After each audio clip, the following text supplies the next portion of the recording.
Perhaps he'll give us his impression of the place.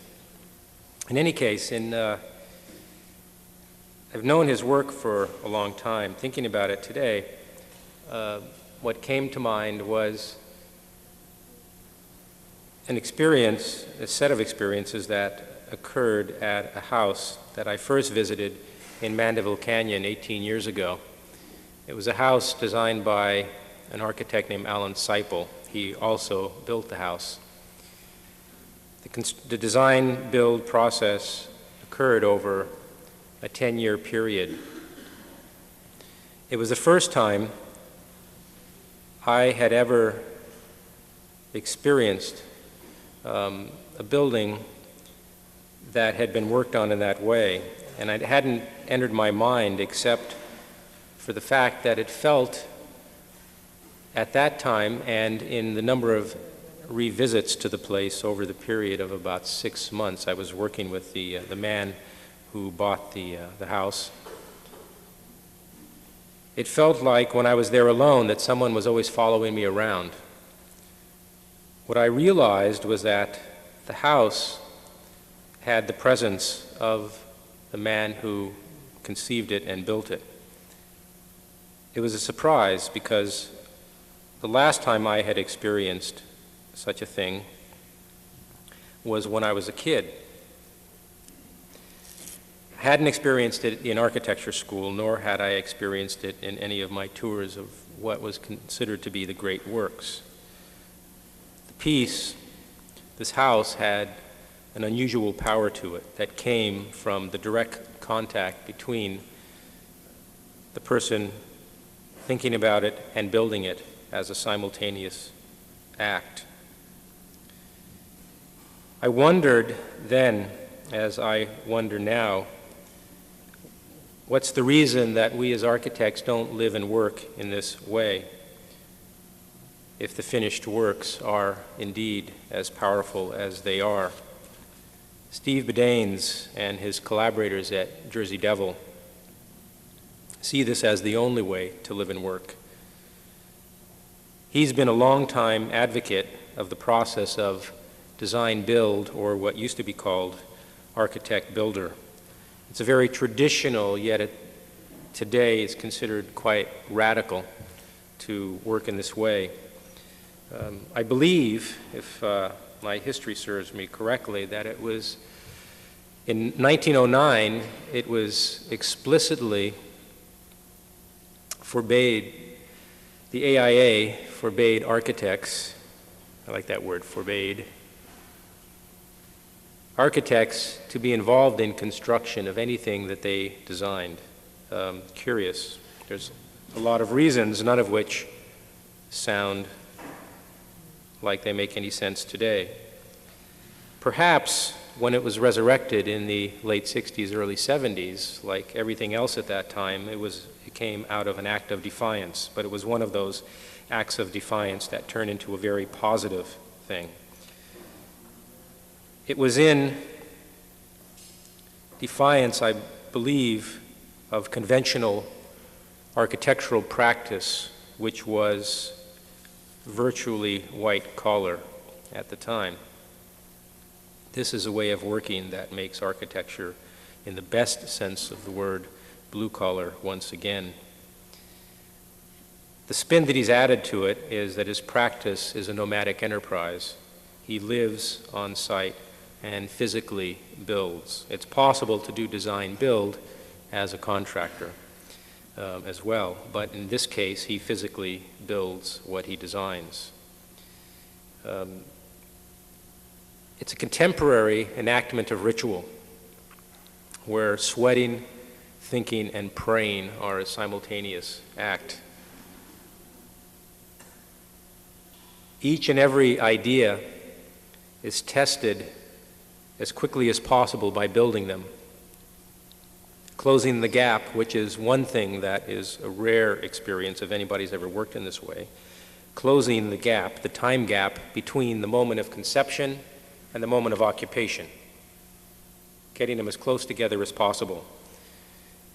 You get feedback almost immediately at full size, which gives impetus to the next idea.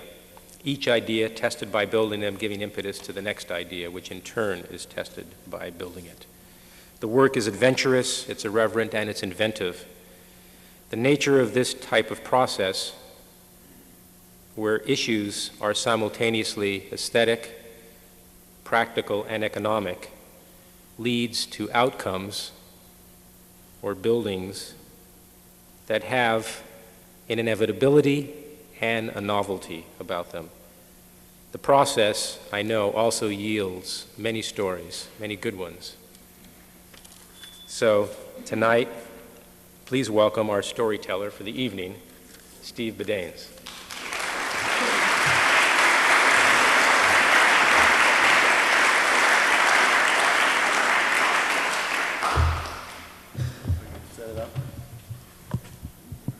Okay, is that going to be good? Right, it was very painfully adjusted this before I came in, Michael, and then you just quickly took it and put it down there.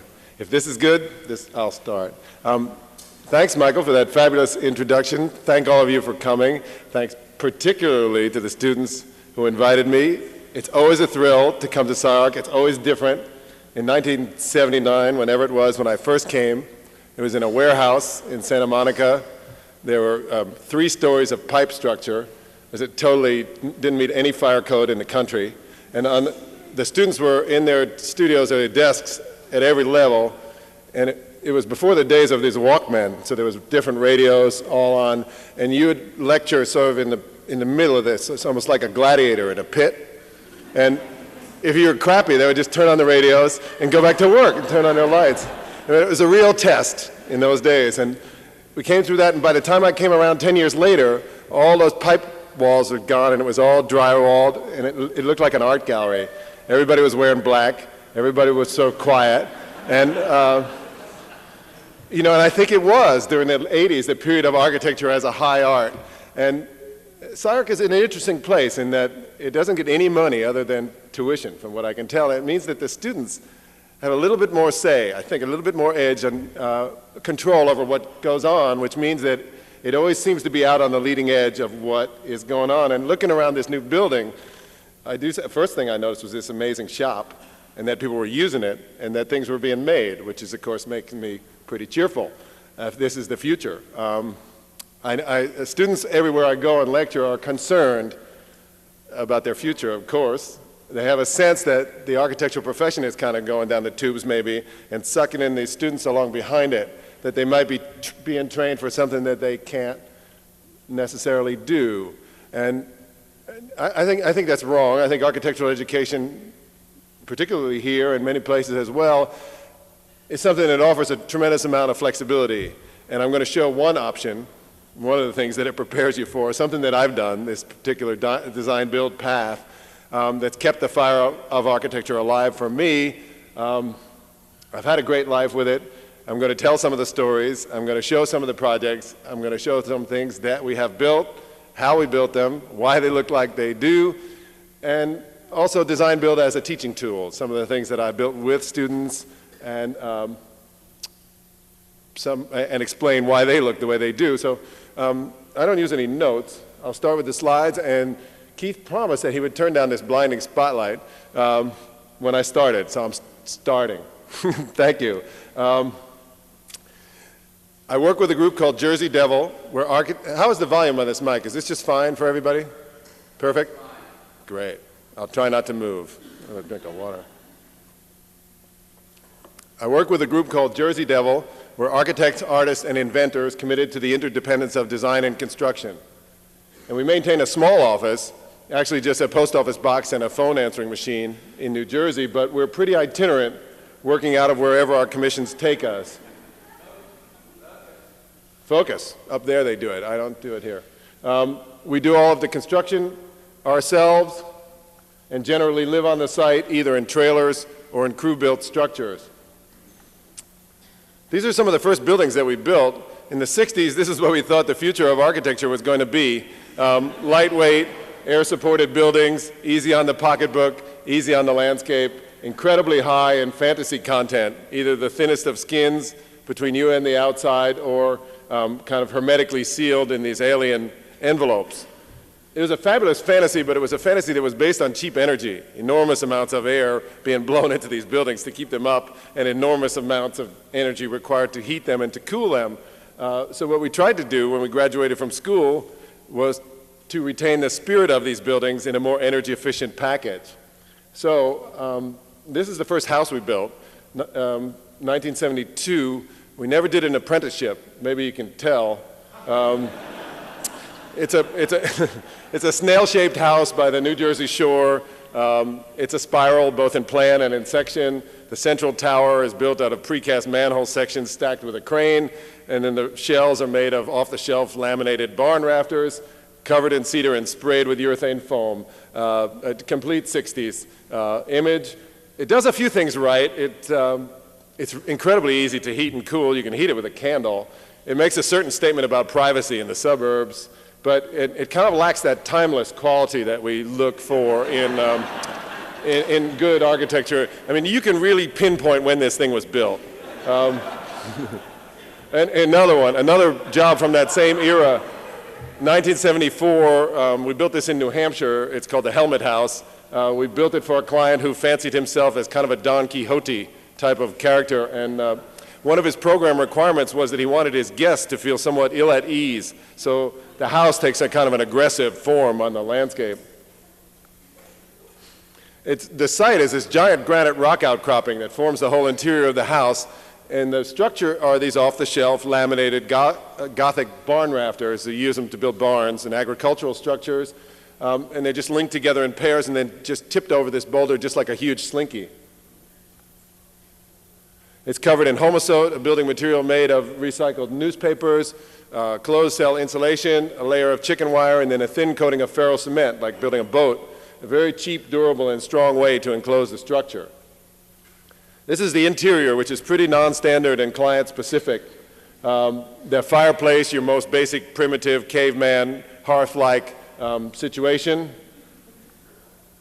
These would be the stairs going up to the upper level. Not many building codes there in New Hampshire. He didn't want any interior partitions, so we got to the bathroom. We were able to achieve a little visual privacy, but not a lot of acoustical or olfactory. This is really early. It had Frank Gehry influenced him pretty big, this kind of stuff. This would be 1974, again. At the very top, the master bedroom. You can see that he saved a good deal of money here by doing his own interior decorating. That's enough for now. And a final shot of the house on its wooded New Hampshire site. And this is the first project for which we got some national publicity. The architecture magazines, at least in this country, never picked it up. They did some in Japan, I think, because of the samurai look of it. But the Popular Science did a little piece, and the National Enquirer gave it the Weird Home Award, 1978. So not many architects have that on their resumes. This is a pretty good project to start a lecture with. You realize that it's hopefully will go uphill from here, better go uphill from here. They're pretty good projects to start a career with as well. The idea that when you graduate from school, instead of going to work in an office, to go out in the woods where no one will see, where there are very few building codes, and to try your ideas out at full scale is an incredible learning experience. The feedback, as Michael said, is immediate. And influential. And the early projects are a little rough, both in terms of design and execution. They're like folk art or folk architecture. But there's something about these early projects, the idea of structure as a form generator, the idea that a building can save or generate energy, the idea of simple geometry that's formed the basis for the work that we've done since then. So I'm going to try and move into a more mature phase of Jersey Devil history. When the first energy crisis of my lifetime hit in 1974, a lot of 60s activists became energy advocates, and we became incredibly interested in what was then called, and I think it's still called, alternative technology. And we began using it in our on-site living conditions. Here, Donna is making some chocolate chip cookies in a solar oven, which is basically a window with an insulated box, some mirrors, and it swivels on an automobile tire, and she actually burned a roast on that thing. There's a great technology for parts of the world that are being deforested just for fuel for cooking. And in 1975, we found some clients who were interested in a solar and wood-heated house and the lifestyle that represented. They had recently returned from 7 years in Tanzania and were homesick for something resembling African huts. And the closest thing that I could find to huts in rural New Jersey are these spruce grain silos that are still made by the Unadilla Silo Company. And we ordered 6 of them. There's one inside the other to give room for insulation and for wiring. Oriented them on an east-west axis, connected them with a clear-story truss, which supports a site-built air-type solar collector, which was one of the first in the country. And we pulled the silos apart by 4 feet, run a 2-story high slot down the center, which gives us natural daylighting, a place to vent the utilities, and of course a place to circulate from building to building. When the leaves are off the trees, and particularly with snow on the ground, there's a lot of available sunlight, both for daylighting and for heating. And then in summer, when the leaves are back on the trees, there's plenty of shade, and the ambient temperature on the site is 10 degrees cooler than the surrounding farmland. So in this case, the site gives you a break in designing a passively comfortable building. Where the site is more hostile, what the architect has to do is to imitate nature in his or her response to the climate.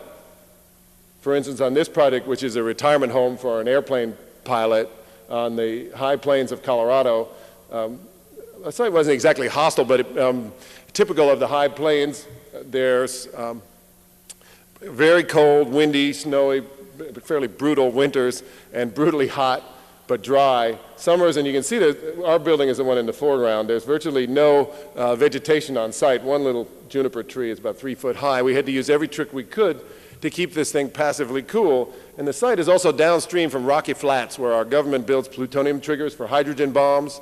And it's in this mute alley, they call it. It's a place where all those cattle mutilations are, they find the cows dead, surgically disemboweled, and no tracks around them, no sign of predators, and everybody's sure that it's the work of extraterrestrials. And of course, it's so clear there, and there's so many meteor showers that everybody has seen UFOs. There's really a lot of rich imagery for an architect to work with in designing a building for this site. It's actually a development by the Hunt brothers, the guys who tried to corner the silver market, and we're on just a little cul-de-sac, and we're like the second house in the community. The first one's in the background, is a little more conventional, so we have this enormous responsibility to determine what the style of the buildings could be.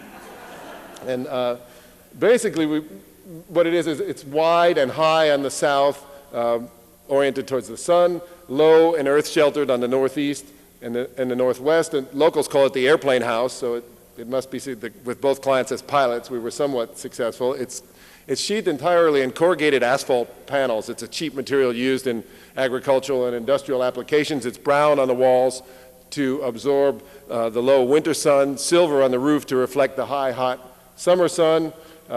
There's movable insulation. Let's see, try this, dude. Yeah, that'll work. These little panels here slide into the walls. They're just like pocket doors. They're foam core with aluminum and plywood skins. And then in the clear stories, there's some rolled down space blankets. So basically, you open up the building on a sunny winter day. The sun comes in and is stored in the massive concrete structure of the building. Then you close it up at night, and you reverse the procedure in the summertime. So in a very simple way, the owner can control the amount of heat and light that enter and exit the building. What I'll show in some later projects is how it's possible for the building to become intelligent enough to do this for itself. This is a view from the northeast, I guess, right after we finished it. When I first drew it, it was a lot softer and rounder and more lovable, but we got out to the site and there was really nothing out there but cactus and rattlesnakes. So it acquired these points and these fangs on the carport. It's sort of like a desert creature that's partly hunkered in for survival and partly sort of striking out in attack. And the part that's hunkered in is the living area that needs to be insulated with the earth, and the other part is just a laundry room and a carport. And it's really simple materials, corrugated asphalt siding, exposed 2x4 and plywood framing, masonite, insulated steel doors, and the only industry in Colorado City is the Dore Lamp Company. It makes these beanies for snowplows and police cars. And wanting to support the local industry, we took a tour of the factory, selected a couple of really beautiful ones, had them fitted up to some old drain pipe from the water system. And since he's a pilot, he has these little 12-volt blue runway lights that stub out from each side of the column and go along the driveway, so that as he comes up at night, he can hit a button on his dash and those little blue lights will come on and these things will spin and they go right in there. There was no street lights, it's all 12 volt. Pretty good. In winter, it's a strong, dark, abstract silhouette against the white winter landscape. It's a very successful building, particularly for retired people, in that it costs basically $100 a month, including his taxes, to run it. So on that level, it was successful. I wish, however, that we'd seen more UFOs. I was able, we always had the camera on site, and I was able to get a couple of photos here for you. This is pretty amazing. The house is being framed in the foreground, and this is in the background. This is even more amazing. This picture was taken at noon. We were sitting down on the lumber pile having lunch, and the sky got really dark, and this beam of light came down, and this ship landed, and these guys got out of it. And this is a true story. I'm not making this up. These guys got out of it, and they came over and they grabbed Jim, my partner. And they took him away in the ship. I got a photo of the ship as it was leaving, right there. And, well, he came back about a week later, and I think he completely blocked it out. He never has said a thing about it. But, his influence on our design work since that time has been just extraterrestrial, I'd say, just really surreal. This was the next, yeah, right. Look at that. The first building, heading west here, the first building that we built in California. Look out here. The football house, it's actually in Northern California. It's about 45 miles south of San Francisco and about a quarter of a mile from the San Andreas Fault. And I went to architecture school back east at Princeton, and we never got any earthquake design there. I know you get it here in California, so we just sort of eyeballed it. We tried to do something that would be really spectacular if the big one hit. Maybe envision kind of an end-over-end failure with the notion of some goalpost down at the bottom of the hill. We thought would be pretty good. No, I don't know if we should make earthquake jokes here, but this is actually a pretty smart way to build in a fault zone. Like those second growth redwood trees around it, it has a very deep, in this case, concrete foundation. It's a wood frame building which enables it to move with the tremors, we all know this here, rather than resist it, which is, say, the theory of, say, a freeway. All right, let's get to this. This is a building that's 5 miles away, totally different microclimate. It's a higher elevation. It's 2,000 feet above sea level and 10 miles as the crow flies. There's no redwood trees here, only these low, gnarled live oaks that can take the incredible wind loads on the site. You can see that the grass in that photo has just been plastered back against the hill by storms off the Pacific. And we had, during construction of this building, we had winds of up to 125 miles an hour on the site. So if you have an environmental feature like that, you need to consider it in your design if you expect the building to be very successful. So what we tried to do was to scoop out the top of the hill, set the house in there where the wind would go over it, but the sun would still come in where we could use it for heating and for daylighting. And then we followed the contours of the hill, pushing the wind around it, creating a wind-free courtyard on the north, and then by bringing the earth and grass up onto the building, we give it some ballast, and there's an attempt made to merge it with this incredible site. It's a really simple plan, basically two-car garage with a little wine cellar here in this earth berm, a kid's area and a parent's area with as much public space as possible in between, opening out onto the courtyard with a hot tub and native plants and a little vegetable garden on the south. And the section is just like an extrusion with some end conditions. There's these panoramic windows on the south, and the low winter sun comes in and is stored in this masonry floor for passive solar heating. There's some overhangs that block the high, hot summer sun.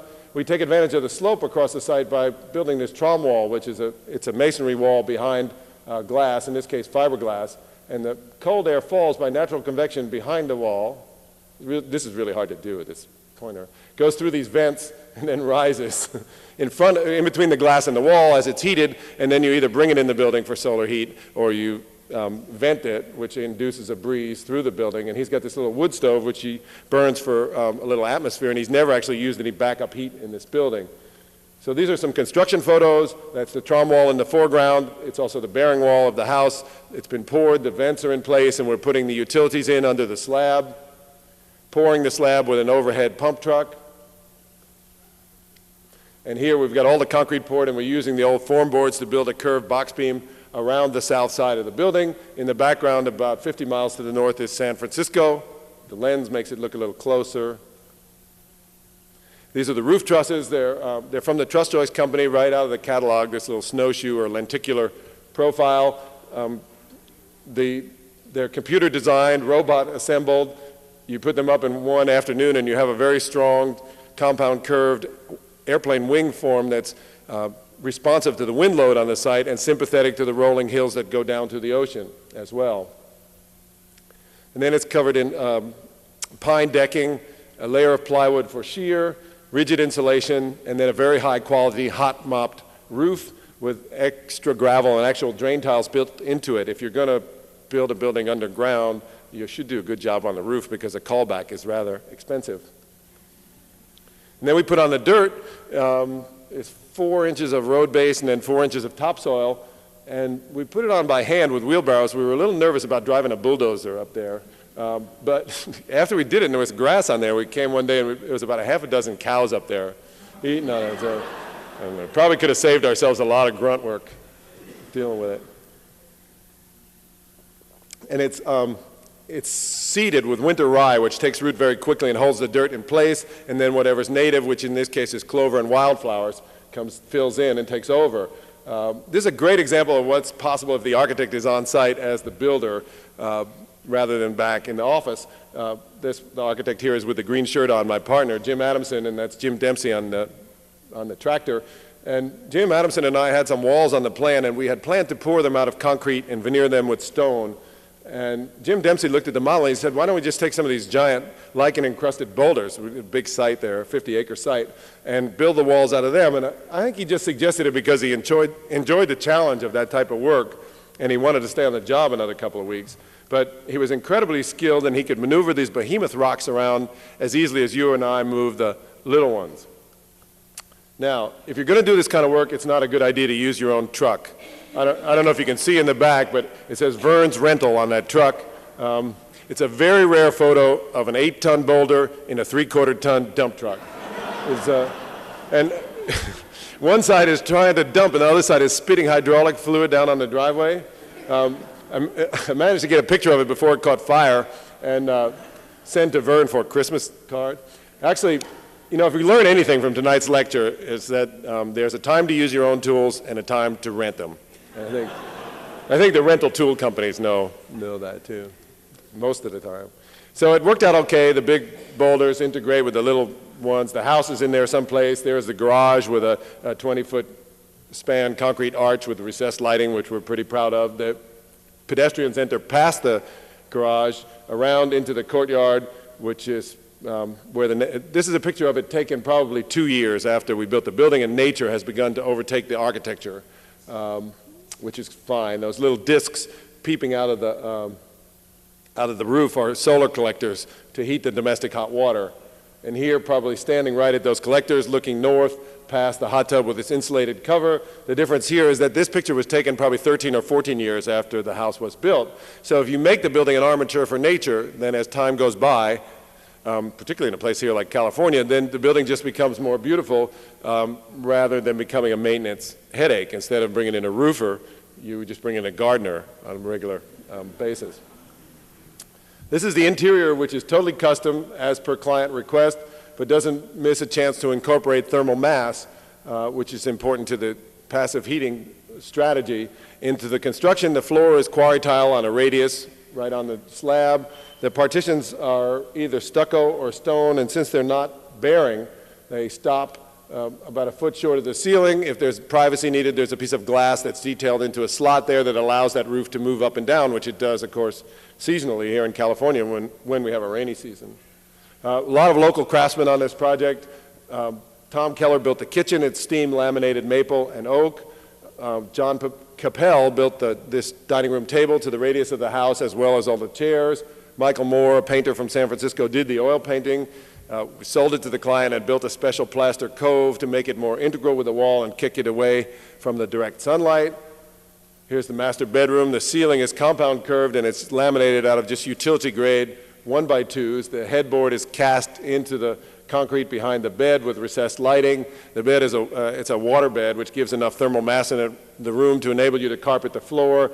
And in the foreground is a curved vanity with curving bifold doors that leads around into the bathroom. There's a very high level of design and construction in this building.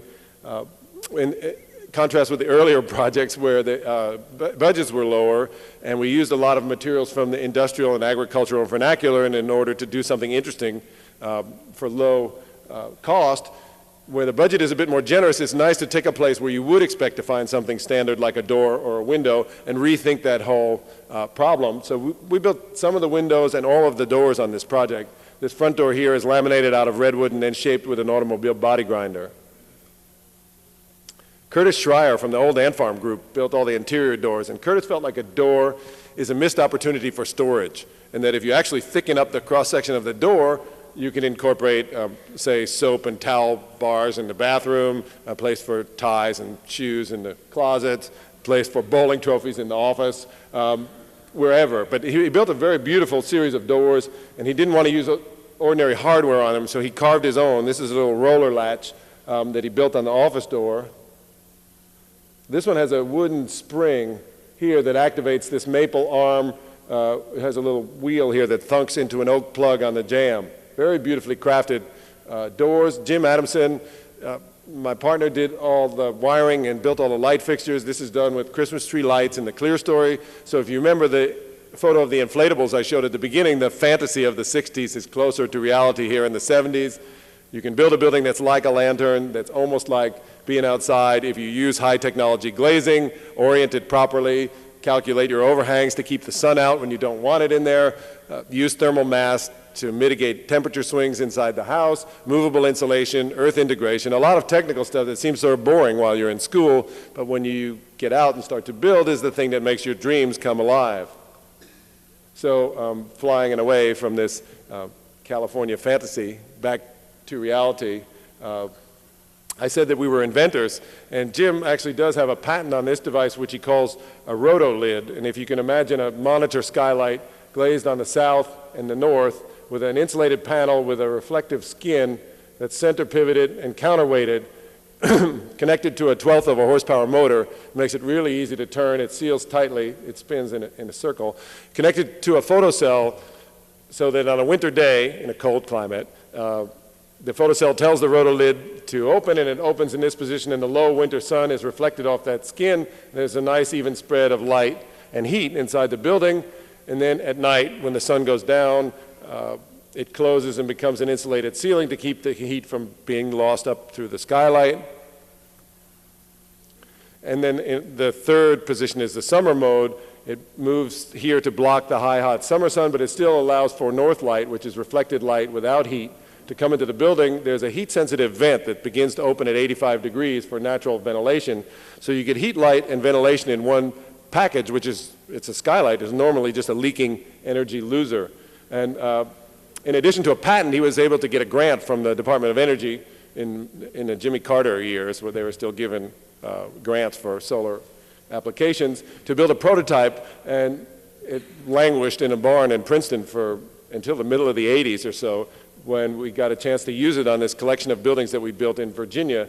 Here's the prototype going up on the gatehouse of this estate without the glazing. Here it is glazed with a 4x16 fiberglass panel of Calwall. We call this the gatehouse. It's the caretaker's house, a little apartment above a one-car garage. The south elevation is generous, open to the sun, generously glazed, friendly, anthropomorphic, in contrast to the north elevation, which is much more streamlined to protect it from the wind, not much fenestration, there's no sun over there, and a bit more sinister in terms of image, almost like a sentinel hovering over the driveway to protect the owners from invaders. And this is an early sketch of the project, and the gatehouse replaced this building that was more literally a gate. Basically, the house runs east-west. There's a crown of rotolids along the roof. You come in underneath the cantilever, come around past the gate. If you're the owner, you continue to the east to go in the garage. If you're a guest, you park and come in on a bridge that runs north-south. And here, if you pull off the roof, you can see that there's a vertical element at the intersection of the cardinal points of the compass, and you go up to 3 more bridges, one to the east for the kids, one to the west for the parents, and this one, which we raised up to a little guest house. As a general site strategy, you want to clear some land on the south to get some sun into the site. It's a good pace for the family private area, and then to backfill and replant with native species, redbud and mountain laurel on the north. And here, a little bit more refined model of the main house. It has a corbelled concrete base, a continuous steel roof with 7 rotolids, the little mechanical penthouses between. They're actually all connected to a computer that enables them to track the sun. Inside is a much more kind of loose, non-bearing wood structure. The whole thing is just built just like a big hoagie sandwich.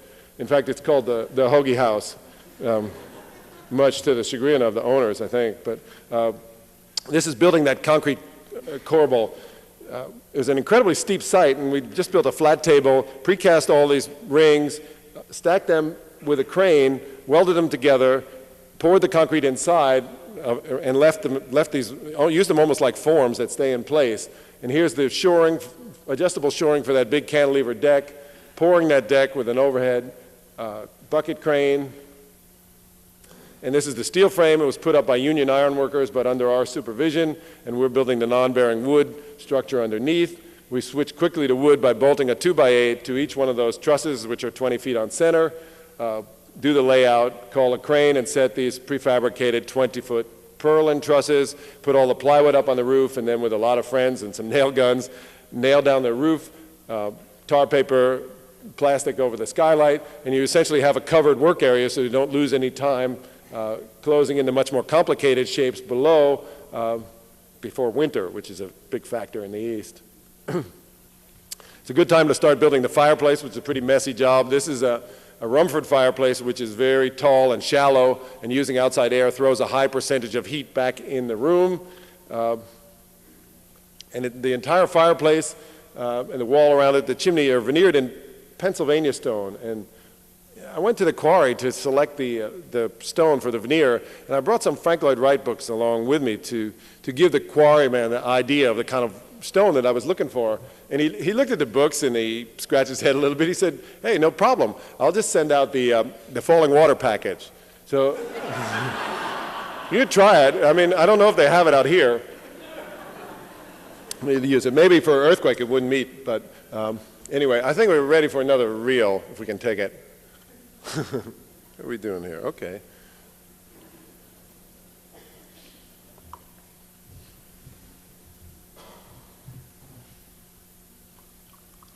Will you put on the first one, or will I? Caught somebody napping. Thank you. And the mic is still good, everybody? Okay. This is the interior framing. Basically, the roof is really pretty singular, monolithic. It basically shades the building and keeps the water and keeps it dry and keeps from leaking. But the inside takes the light from the skylight and funnels it down into the guts of the building. And the interstitial space is used for extra insulation and this network of ducts and wires and et cetera that we seem to need in these modern buildings. The roof, fascia, and soffit, everything that wears out first on the project is covered in turn-coated stainless steel. Should last 100 and some odd years with a standing seam to allow for expansion without exposing the fasteners. The skylight sections are prefabricated, installed with a rental crane, and then glazed on site with 2 layers of acrylic glazing. The siding it's beveled cedar siding, and if you've ever tried to wrap it around a curve, it won't lie flat unless you recut it. It's like building a boat. It's very labor intensive, but this is such a huge building that I think its horizontality is the only thing that sort of saves it scale-wise. Another thing that reinforces this horizontality is this earth berm that covers almost the whole first floor on the north side. And where those flags are in the berm, we drill a series of wells to tap into the geothermal energy of the earth to run water source heat pumps for heating and for cooling. There are not many windows on the north side. What few there are scooped out towards the northeast for morning sun, privacy, and for streamlining. But the south side is much more generously glazed. These are heat mirror windows which reflect towards the warmer side in mahogany frames, big mahogany intake louvers to ventilate the roof. And then the bridge continues through to the third building on site, which is the pool house. It's a 2-story structure connected by an exterior stair. The lower level is a changing room for the pool and also a solar greenhouse where the plants go for the winter. The upper level is it's a little private apartment. The client is a surgeon and keeps odd hours and needs to kind of go and chill out in between operations, I guess. And in that arc shape is a 360-degree deck that culminates in this corbelled widow's walk on the west. And this would be the south elevation with the rotolid panels in place, reflecting sunlight into the building in wintertime. And this is what they look like on the inside. We had a panel manufacturer make them. We made a little jig and tweaked them into shape, built the counterweights and installed them ourselves. It's all mostly anodized aluminum. For materials, everything that is vertical and horizontal is sheetrock. Everything that's curved in section is done in cedar. The floor here on the second level is this green carpet, and then except for back here in this hallway where there's a glass block floor to let the light from the skylight through to the lower levels. And the lower level is done in slate, Virginia slate, for thermal storage and for wear and tear. And whenever we can afford it, we'd like to bring in artists to design and fabricate special pieces for the building. This is Charlie Farry, as an iron worker from Washington, D.C., who built these very beautiful andirons for the fireplace, as well as the fireplace doors and all the tools. John Walter from Nevada, Missouri, did the stonework. Tom Galbraith from New Hope, Pennsylvania, built the front door, which is 2 book-matched slabs of oak with the glass detailed into it.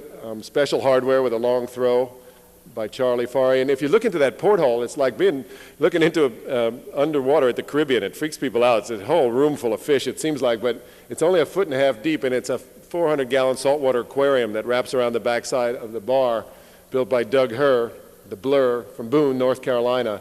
And the bar is basically, the base is ebonized plywood, and the top is tapered laminations of maple, ending in this carved nautilus form. And the soffit is actually a mirror image of the bar top. The bar stools are done in wrought iron in a kind of a seaweed motif. The thing is lit from below. This is looking at it from sitting in front of the fireplace, and you can see that it's one of the few bars where you can actually become disoriented before you even have a drink. Speaking about disoriented, these are the stairs by Tom Lucky from Branford, Connecticut. And Lucky felt like the stairs should be cylindrical. We had this cylindrical scheme, and he was right in the center, right where he wanted to be. And this thing is, I think it's 9 foot 6 inch diameter, 14 levels, each 1 5/8 Veer and Deal plywood, and there are 2 ways to go through it. Tom's built some children's climbing structures at children's museums in Mexico City, Boston, Charlotte, Pittsburgh, and Memphis, I think. And his architecture is a little, it's not really static, but it really comes, it's like liquid kids going through it.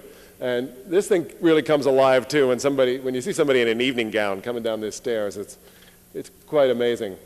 And Tom, he built it in his shop for 6 months and then spent 2 weeks on site installing it.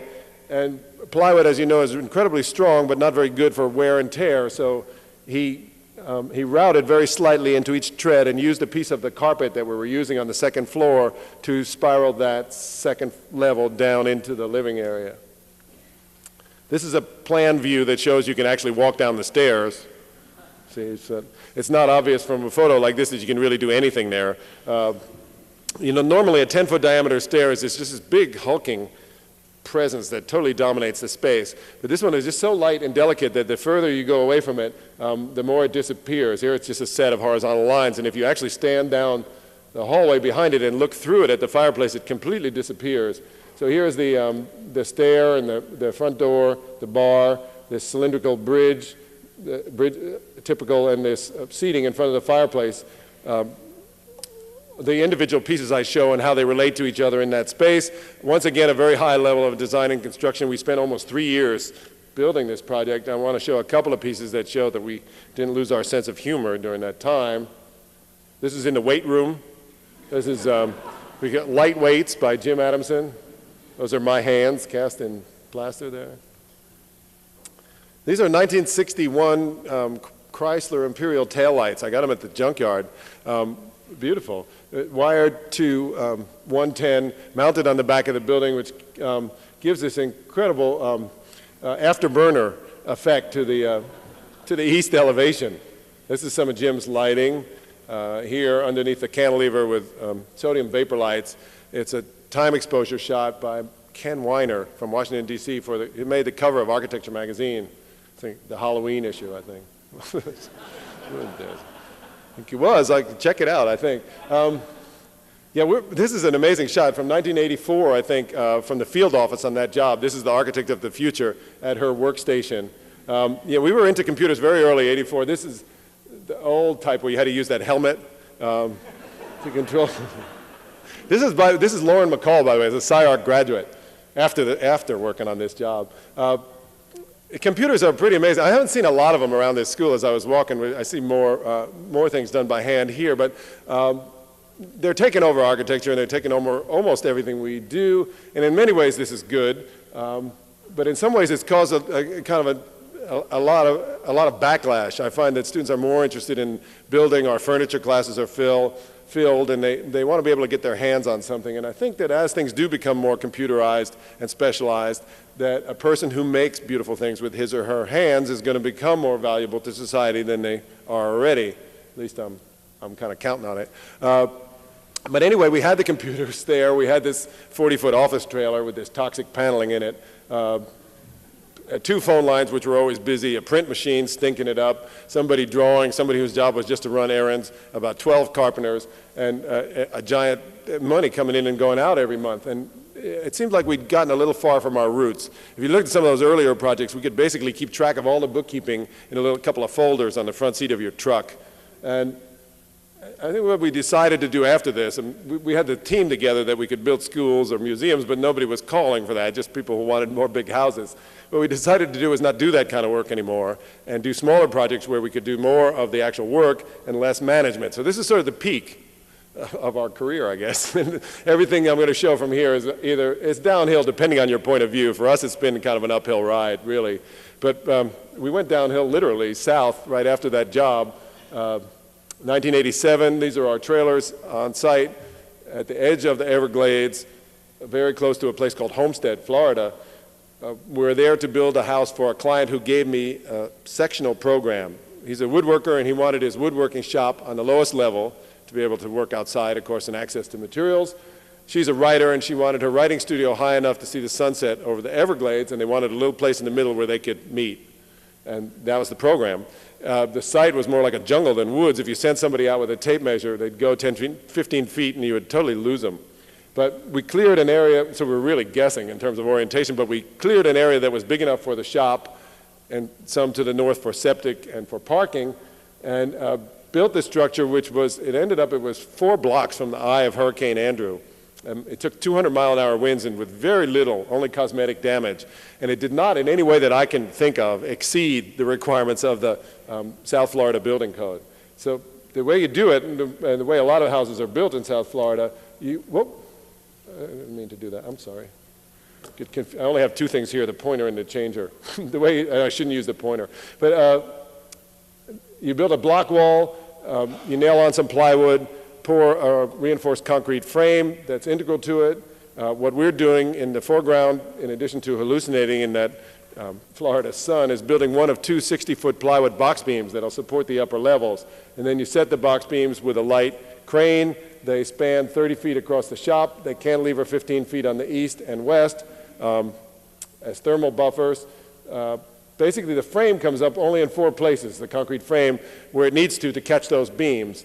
Everything else is a window. And what this does is accomplishes high ventilation. And if you sheetrock that ceiling, you get nice reflected light down on the work surface, and you keep the walls open for tools and materials, which is important for a shop. And then visually what it does is it shows what the structure is, and it floats that wood structure above the masonry base. The whole upper area is built of trusses. That industry is solidly entrenched in South Florida, but it's cheap to do things with a wood frame, but wood rots very rapidly, and it has to be skinned, and we skin the entire upper level in metal. This is the soffit. It's done with those little snap-in aluminum panels that you see on 7-Elevens and convenience stores. You can see in the attic here this foil. It's actually just aluminum foil. It's builder's paper, and it's a radiant barrier. And NASA discovered this in the space program, and the Florida Solar Energy Center tested it and found that it would knock 95% of the radiant heat, which is all the heat, in the tropics back out through the roof if you ventilated it properly. So we have radiant barrier in all the roofs and a lot of the walls, particularly the west walls.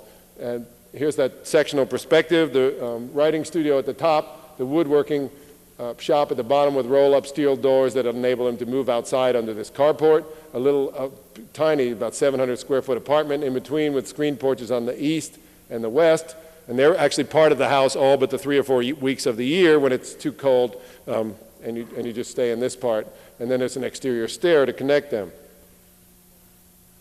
There's big overhangs for shade. The siding is run horizontally to emphasize the cantilevers. The ridge cantilever is 11 feet with these little flag light fixtures. There's a strong emphasis on horizontality as a counterpoint to these towering pines on the site. And the building is ventilated through these oversized jalousie windows and the skin through off-the-shelf louvers, and there's a layer of foil there, so it's like a spacesuit with air constantly moving through it to keep it naturally cool. This is a detail of some of Jim's metalwork on the east elevation of the studio, that vent skin construction, in contrast to some of the masonry work on the east stairwell. It's just integral colored stucco, which is completely covered with vines now. Basically meant to be a extreme difference between the light and heavy elements of the building. These are little recycled TV antennas used as columns to support the carport, a big heavy stair that just supports itself, and when you get to the top of the stair, there's just a thin 2-inch deep bridge made of mezzanine grating with little tiny chrome boat rails, and at the other end is this massive door built by the client that's just actually a screen door. And the building is oriented towards the prevailing breeze on the southeast. It uses about a half a dozen paddle fans to move the air around. There's no full height partitions. There's good cross ventilation. We put in air conditioning ducts, but no air conditioning unit. The air conditioning ducts are there for resale. They've never been used, of course, without the unit. And the clients sleep under covers in the summertime in one of the hottest, muggiest parts of the country. And the client did a lot of his own woodworking using domestic hardwoods. There are cherry floors, maple cabinets with granite tops. The loft is suspended from the truss system of the roof, so it's a column-free space. There's a little spiral stair that gives access to the loft. The floor of the loft is also mezzanine grating, so the hot air rises by natural convection and goes out through clear-story windows in the loft. The reverse is true for natural and artificial lighting, which reflects off that warped ceiling through the floor to the levels below. And there's almost always a breeze in South Florida if you can get high enough above this dense undergrowth to catch it, which is the theory of the old cracker houses that were built there before the advent of air conditioning. So here is the house literally reaching out of the jungle to grab a breath of fresh air and reflecting one of those fabulous Miami sunsets, tropical sunsets, and looking cool on one of those balmy Miami Vice evenings. Lighting by Jim Adamson. Back to the West Coast, this is my truck and trailer about 1,000 miles south of the California border on the Baja California Peninsula of Mexico. And this is as close as I could get my trailer to the building site. Where I'm standing here taking the picture is a hairpin turn with a precipitous drop into the Sea of Cortez, which if the trailer didn't make it would have dragged me down with it. And I figured the beaches are public in Baja. We parked there for 9 months. We used a photovoltaic panel for electricity, propane for cooking and for refrigeration, and there was a mile walk to the site along the beach every day, or I could take my truck. And the site was in this retirement community called Punta Pescadero, and they lease for 30-year leases, little slots to these Americanos who build retirement houses there. And there, as true in a lot of these communities, there's some big-time restrictive covenants governing what you can and cannot build. And in this one, all the buildings had to be covered in white stucco, and they had to have pitched concrete roofs covered in red tile. But they didn't say which way you had to pitch the roof. So I thought at least if you could pitch it to the center and then out to the sides, you could collect water, which would be a pretty smart idea in a place where it only rained 4 inches a year. It's a little bit more of an exuberant form for a house by the water than a kind of a big, brooding gable roof. There's going to be neighbors, so you need a courtyard. It's hot as hell, so you need a trellis in there for shade. You can build that out of concrete. Here's a forecourt with some storage buildings and a place to put the vehicle. You need the vehicle and a little shade for it, also made out of concrete. Concrete is the way to build things. In Mexico, there's really not much wood. There's a ton of termites. In a remote place like Baja, the cement comes over from the mainland of Mexico by ferry, and the villages have little molds, and they can press out concrete blocks or mix the concrete in these gasoline-powered mixers. This is a place in the world where people still build their own houses. Everybody built their own house, and it's always a concrete frame with this block infill. It's a technology that everybody is familiar with. These are not professional construction workers. These are basically kids or fishermen from the local village of El Cardinal who worked with me on the project.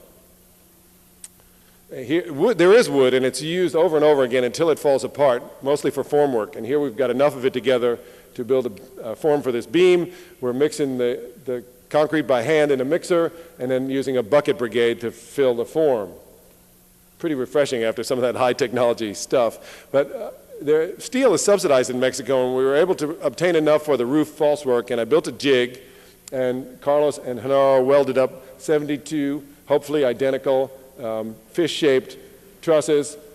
Each one was painted with anti-corrosive paint, hoisted by hand up to the roof level where they span from this vaulted beam in the center to flat beams on either side. So using identical structural components, we can obtain this warped palm frond shape that sheds the water. Basically, you rivet on some galvanized metal, lay the reinforcing, and then with the mixer running from 9 in the morning to about 10:30 at night, a 35-man bucket brigade, we poured it in one monolithic pour, followed, of course, by a grande fiesta con mucho cerveza. Spanish. My Spanish got a lot better on the project. I don't know if I could use it here, but so we waterproofed it against those 4 inches of rain, and then applied the red tile. But you know, they said it had to be red, but they didn't say it had to be roof tile. So I used floor tile on the roof, which, of course, is the only way that you could actually cover a surface like this with white cement grout. The roof breathes. This is actually not a chimney, it's a roof vent. It breathes through here and through these vents along the parapet. And I used the roof tiles on the side of the roof here.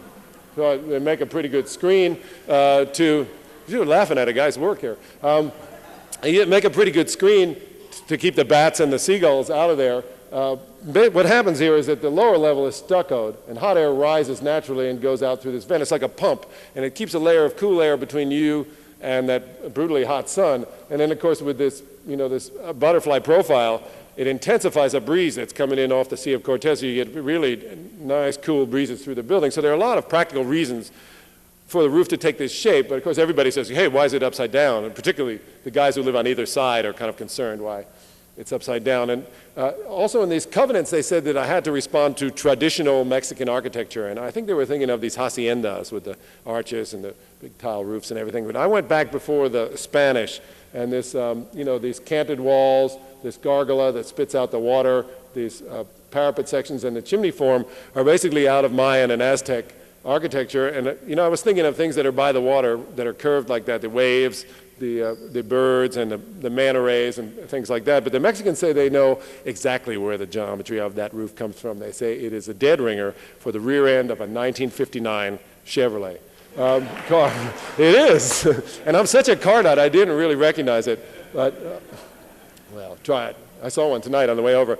Architects are pretty good. I love to come to LA because there's so much cool stuff is built around here, and I'm a great tourist like everybody else. I get out early and try and see what's been built. And I'm always amazed at our sites that some they're so remote and people still show up. Some of my students from University of Washington came all the way down from Seattle with one warm Rainier beer for me down there. These are not my students. These are some of the more famous architects that came, and I took their pictures of it. You may recognize here on the right this guy, Le Corbusier.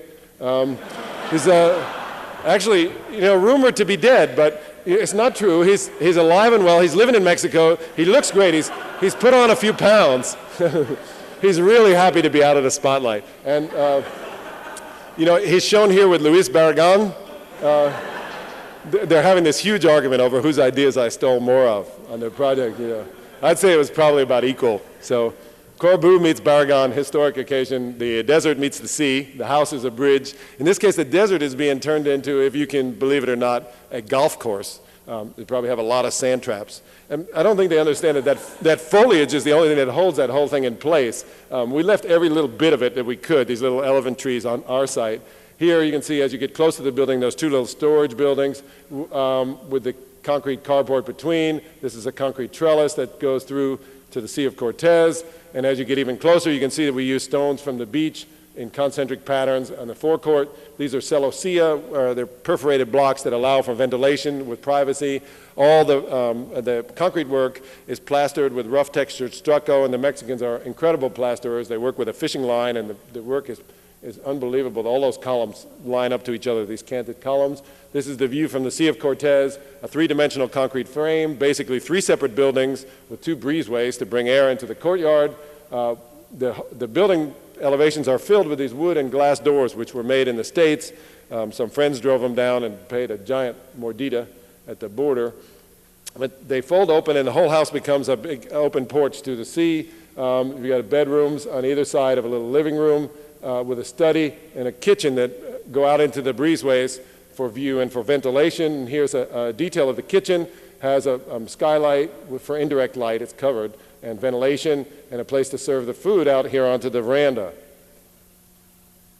And then the floor slab cantilevers over the little stone base, and it's covered entirely in handmade saltillo tile, which is very rustic. It's got little dog footprints in it. Everyone's a different size and a different color. It's really murder on furniture, but it adds a nice counterpoint to the architecture, which is a little rigid at the plan level.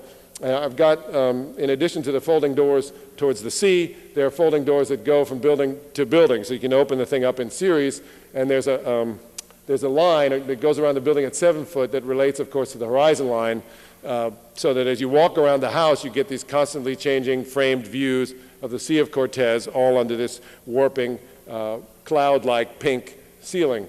And I got a gringo finishing crew in to do the finish work. The Mexicans have really no tools or tradition for it. Doug Herr built this media center. It doesn't look like a media center. You've got the eagle with the serpent in his claws and the sun coming up over the water. It's a style that he called Aztec, T-E-C-H. But if you slide those panels up and drip them into the walls, you get the CD player and the TV and all the white man technology that's necessary. And it's the only real detailed piece in the house. And we used it here, also Aztec. These are Grecas, which are Aztec waveforms. We used them in the backsplash. And basically, it's the only woodwork in the house except for the doors that came from the States. The bar is reinforced concrete. Every bed is reinforced concrete. All the bookshelves are reinforced concrete. That's just the way you do stuff there. And here's a photo of the whole complex before the guy built the house next door. And excuse me, the Mexicans who worked on this house are incredibly proud of it. They say never before in Mexico has been a roof, like this. And I don't know, if you go to the work of Candela, the roofs are all over the place. And since the earthquake in Mexico City, most of the roofs look a little bit like that. But they wouldn't really know because none of them had ever been outside that little village. They just sensed that there's never been a roof like that. And that's what's amazing is that they, with their experience, life experience and construction experience, were able to help me build something this complicated. And the trick was that I went to the site really only once. It was pretty hot, and I may have overemphasized the need for cooling. But I went back to Seattle to draw the building, and I didn't put in anything that I didn't see on that trip. And even then, it was hard to find little electrical fixtures and plumbing fixtures. So the way that this building is built, the construction technology, and the way that it is passively cooled is the way successful buildings have been built in this part of the world for centuries. One more house here. This building, we didn't build it. It was built by the Red Cross in 1936. It's in the Florida Keys, a place called Isla Morada. And in 1935, there was a hurricane that was stronger than Hurricane Andrew, and it knocked out the railroad that used to go from Miami to Key West. It killed everybody that stayed on this island, this Matacumbe Island.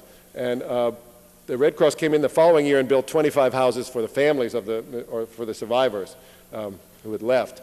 And as might be expected after a hurricane of that magnitude, the houses are pretty stout. The walls, floor, and roof are reinforced concrete. The walls are a foot thick with 2 cages of rebar. But they used a little salt water in the mix. And now, 60 years down the line, a lot of big pieces of the house are popping off. And these are historic buildings that should be maintained and restored. In the foreground is a little, hard to see, but we're not hit with that. It's a little utility building with a flat roof carport on it from the same era. And our clients were ceramic artists from New York City moving there. We were building a new studio on the lot next to it. You could build that on the ground, but above it is will be a bedroom wing. All the new construction has to be above the hurricane high tide. You have to physically connect it to this old Red Cross house, so they only want one living structure on the site. This is grandfathered in and can be the living, kitchen, and dining. And then they want us to put a guest quarters on top of the carport. So this is the new studio. It's reinforced concrete, designed to take a force 5 hurricane, 3 bays with 3 bedrooms up top, good cross ventilation, a big overhang for shade, a continuous soffit vent, a continuous ridge vent, and a radiant barrier in between. Once again, air conditioning ducts go in, but no air conditioning unit. This building is totally naturally cooled. The studio has roll-up steel doors so that you get good cross ventilation, a view of the ocean while you're working. The kiln is on the leeward side so that, of course, the breeze from the water blows the heat out away from where you work. Makes sense. The upper level, the bedroom wing, connects by covered bridge to this tower, which has a place to, of course, a lookout over the water, a little meditation space, and down to the Red Cross house, which is opened up on the ocean side for view and ventilation. A deck made out of recycled plastic with a little canvas canopy for shade. And then for the guest quarters, we found this pretty vintage 1972 Airstream trailer at a nearby trailer park. We talked the owner out of it. We built a little crib, hired a crane, picked it up, dropped it down onto the roof, and then bolted it through the concrete. So basically done. just add a few lounge chairs and you're out of there. So we've got this 30s hurricane house, this 70s trailer, and this 90s sort of architecture. Basically, and as I understand, I try and stay with it, as I understand this new deconstructivist style, all I kind of have to do is turn them at different angles to each other, and I've got a masterpiece. Is that right? I don't know. We're traditional architects. We leave that, we leave it to the LA guys, I guess. We're the old-fashioned guys that need to kind of come up with a device to unite this kind of diverse collection of forms, some kind of architectural item that will bring everything together. And this is the idea that we had. Once again, sort of the building as an armature for nature, a dialogue, as it were, between technology and nature. But instead of like in the 60s, there's sort of good vibes, symbiotic, earth-sheltered, solar relationship. This is the 90s, and the environmental crisis is getting pretty serious. So now it's more like a struggle. And in our scenario, nature wins. So this is the living screen. It's a layer of galvanized rib lath screwed to a frame made of hat channel, and those are papayas growing on the back. It's used like a wrapper around this collection of buildings. There's the first line of defense from the hurricane. I think that's Nick Gillick, SCI-Arc student Gillick, right there in that photo, I believe. It goes down to the ground to pick up the foliage, and then up above the roof to hide that Airstream trailer from the building inspector. No, you can store a trailer anywhere you want on your property. I've got another wheel and one more little thing to do it. So that's basically trailer storage. We'll be out of here pretty soon. Okay, so what happens is that the living screen wraps around the trailer, and the carport area continues as a bridge across the entry and suspends a little canopy. That's our physical connection to the old building. There's a stair tower, and then it continues as a covered bridge and around the bedroom wing. And this is also the bay side, which is the road side. So when it's covered with vines, we'll mitigate the noise and the fumes from the highway. So this is one $5 passion fruit plant after about 2 months on the screen. And this is two $5 passion fruit plants after about 6 months on the screen. You can see the screen's starting to rust, and it'll basically be replaced by this living habitat, turns out, too. So in addition to providing a lot of oxygen, which most buildings take it away, mitigating the noise and the fumes, making a healthier environment, creating habitat, this also makes the building edible. A lot of these good things. This is a new goal for this stuff, too. Okay, now we're coming down to Southern California. This is going to be good for us here. This is a project that we're working on now, and of course it takes about 3 years to get a permit down here, so one of these years we'll build it.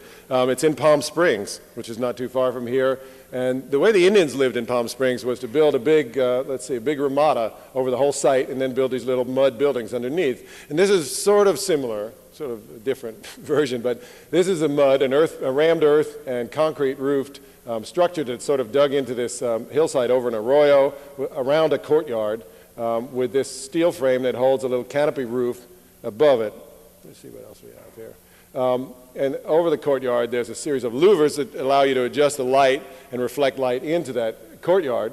There's a pool that comes out over the arroyo. There's basically a family wing, some public spaces, and a guest section. This is what it looks like on the east side with the driveway coming in off this rim road.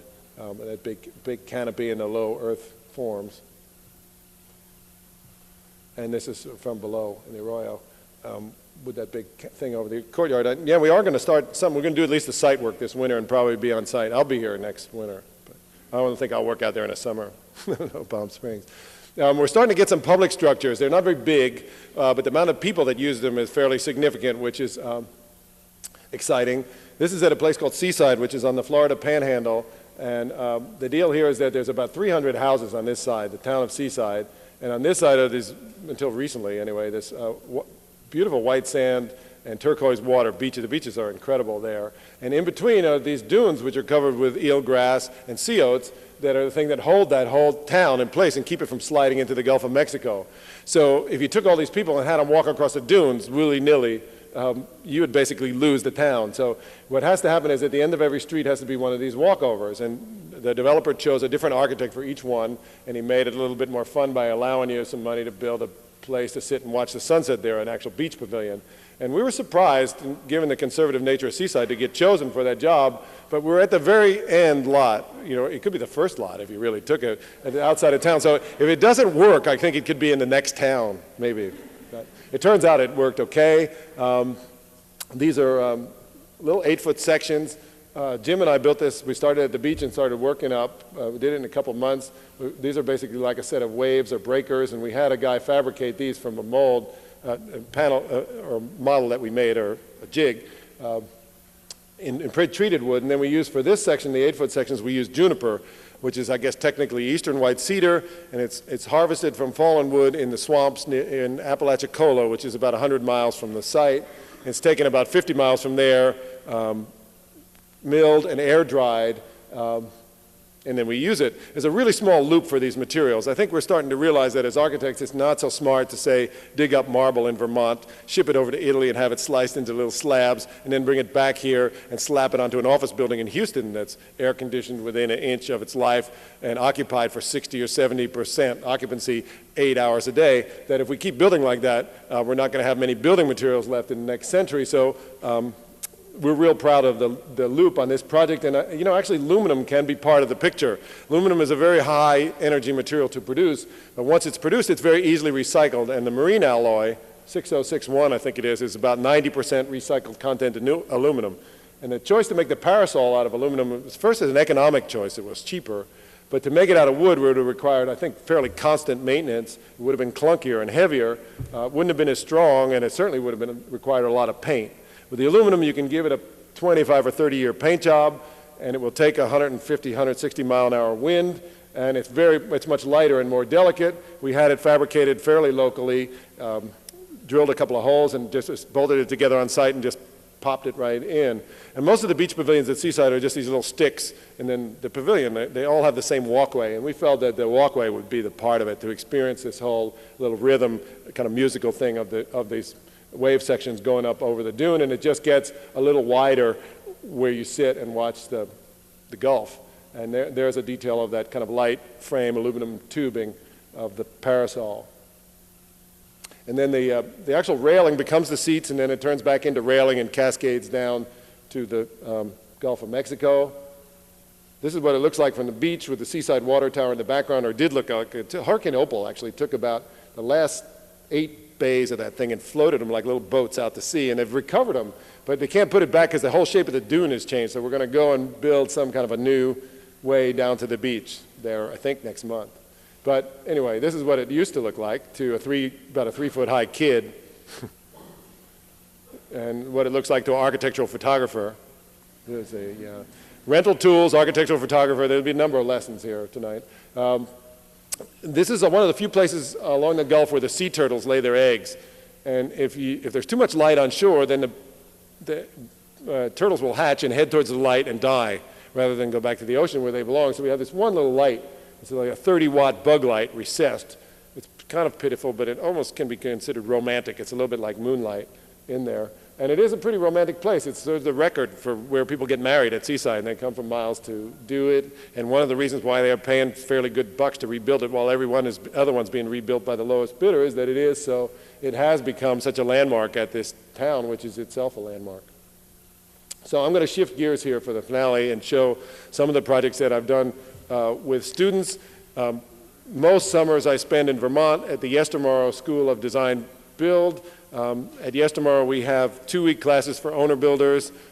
We have building classes for architects and architecture students, and we have design classes for contractors, and we teach Stanley tool executives how to use their own tools. It's a great place. I have some cards, I hope, in my pocket I can give out afterwards. I'm on the board. If you're on the board, you're either got to write a big check or try and recruit some students. So I try and recruit. I teach there a summer. This is a class, a 4-week class I do. These are architecture students from all over the country. I think are they in focus? I hope so. You could be focusing those because I can't see them. And if you guys yell, they'll do it. See, she's still sleeping up there. Anyway, these are architecture students from all over the country, and this is it's a bandstand for the farmers market there in Waitsfield, Vermont, and it's a permanent, sort of a semi-permanent structure where the music is played while these little tent city sets up on Saturdays for the farmers, and then it's on skids so they can drag it around in wintertime. It's like a big sled, and Santa gives out the toys from it, meant to evoke, of course, the covered bridges of New England. Every spring, I work at the University of Washington in Seattle, and every spring we design and build a community project for some nonprofit group in Seattle. We started doing things on campus. This is in 1988. We built the first permanent structure on the campus of the University of Washington that was designed and built by architecture students. This is groundbreaking ceremonies. And of course, working with architecture students is pretty amazing. It's pretty wild. There's usually 12 of them and 1 of me. Materials are flying all over the place. The energy is very high. And with this new aesthetic, a project like this could be done at any time. I mean, I think that looks like a lot of stuff I see in the magazine. Just leave the scaffolding. It looks great. No, I don't know. But we try and finish. In fact, they don't give them any credit unless we finish. And so this is sort of a minimal. Is that focused too? Could you focus those up there? I mean, you may have to do it constantly. I think probably the autofocus is busted. You guys should tell me this. I mean, it's very important. These are good projects. Thank you. Thank you. Yeah, because my eyes are too old to be able to tell. It's this minimal sculptural item poking out of the landscaping behind the architecture school. It's basically 2 sort of skewed trusses with screen for foliage, counterweighted by about 4,000 pounds of concrete poured on university property, which is definitely the permanent part of the piece. As you get closer, you realize that it's a stair, but when you climb the stair, you just get a slightly better view of the parking lot. The students call it the stairway to nowhere, which they see as a metaphor for architectural education. Oh, no. Not in my class. It's not pretty good. It's become a kind of a focal point. We always have a party at the end so the students have something to shoot for and they get it finished, and at least for one day, building becomes the real focus of the architecture school. In this class, I had an exchange student from Finland, and I said, we're going to have a finishing party, so he rounded up all these Finnish dancers. It was good time. And then, of course, like a lot of temporary projects, they hang around. They're a great place to hang out, and they serve as a constant reminder of what students can do if you give them the opportunity. Excuse me. For 3 summers, we ran the studio. 2 summers and a spring, we ran the studio in the Danny Wu Community Garden in Seattle's International District. And in order to have a plot in the garden, you've got to be over 62 years old and live in the International District, which means you're probably either Chinese, Japanese, Korean, Filipino, Vietnamese, Cambodian, etc., mostly elderly Asians and mostly non-English speaking. And I had some kids in the class that could speak Chinese and Vietnamese, and we were able to speak to the gardeners and develop a program and some priorities for the site, and then build a series of very simple structures in a kind of a generic Asian style, not particular to any culture. Here's a little tool shed, and then a vegetable washing and drying area. Every time you see a little tower like this, it means that there's water, so they can go over and get a bucket of water for their plot. The centerpiece is this pig roasting pit. The annual pig roast at the garden has taken place for 22 years, and it's a really important community event. The community was so delighted that they roasted this little pig for my class, and then my class donated this bamboo tree, which is enormous now, and this little plaque, which tells all the players on the project. And we always have a ribbon cutting ceremony. The mayor comes and makes a speech. The chairman of the architecture department comes usually for the first time, gets his t-shirt, and then there's pretty good press coverage. Is that focused too? No. You're going to have to, maybe you may have to just kind of hold on the top and focus them all, or these people will all leave with a headache. Thank you. I guess thank you. I will say thank you. You know, I have one here. Maybe I can do it. No, you should do it. Thanks. Yes, good. There's pretty good press coverage, and you know, it's a good project for everybody involved. Everybody wins here. The students get to work for real clients and learn something about building. The clients who couldn't even afford the materials get the fruits of their labor. The corporate sponsors get to polish their image a little bit by donating the materials, and the city and the university get to take credit for having their community service routine together without actually having to do very much. And look what we get to build. It's a pretty fabulous statement in contrast to those monuments to unleased office space in the background. What we're trying to say here is that hand craftsmanship, ethnic tradition, and growing food are an important use of, that's not focused, is it? No? Okay, good. Are an important use of land in the city. There's a lot of things for a small project by a handful of architecture students to say. And in wintertime at the University of Washington, we run a program in Mexico. We take students there, and we're building a school. We have a 5-year commitment to build a school in the squatter settlement south of Cuernavaca. This is one of the first structures we built last winter. It's got these kind of spiral brick columns which are filled with concrete, so connecting beams and a very thin tile vault with ferro cement in it. These are done in metal and then covered in bamboo, and then bougainvillea goes over it. It's a little kiosco, or it will be an outside classroom. And this is a project, it uses a lot of architectural school tools and equipment, but it isn't technically an architecture school project. This is in the Fremont district of Seattle. In Fremont, there are a lot of artists there, and artists are, of course, the storm troopers for gentrification. The developers are moving in there to push them out of there pretty fast. And this is the Aurora Bridge that goes through Fremont. And at the bottom of the hill where it crosses the ship canal, it's about 150 feet high, so the big boats can go underneath it. But where I'm standing taking the picture, I can actually touch the bottom of the bridge, and I'm surrounded across by these dead beer cans and mattresses and the normal detritus that you find under a bridge pretty much anywhere in America. And the Fremont Arts Council got a neighborhood matching funds grant from the city of Seattle to do something with this space, and they decided to have a competition, worldwide competition, which would be a jury of local artists and activists would pick 3 semifinalists, and then the people of Fremont would vote at the Fremont Fair as to which one would be the winner. Each of those 3 semifinalists would get $500 to advance their proposal. And I entered with 2 UW graduate students, Will Martin and Ross Whitehead, and Donna Walter from Jersey Devil, and this is a model of what we thought might be a pretty good idea for there. It's called the Fremont Troll. He's sort of a hip troll. Fremont's a hip place, maybe has an earring. And it turns out a troll is a pretty good image for what was needed for this project. They're very peaceful unless, well, their only enemies are development and pollution, and they're very peaceful unless they're aroused, which this guy's obviously annoyed because he's crunching this Volkswagen Bug, which some said should probably have California license plates. In his hand. And, you know, we didn't know a lot about troll anatomy, so wherever we didn't know, we just slugged out a little bit more hair. We had a pretty good time.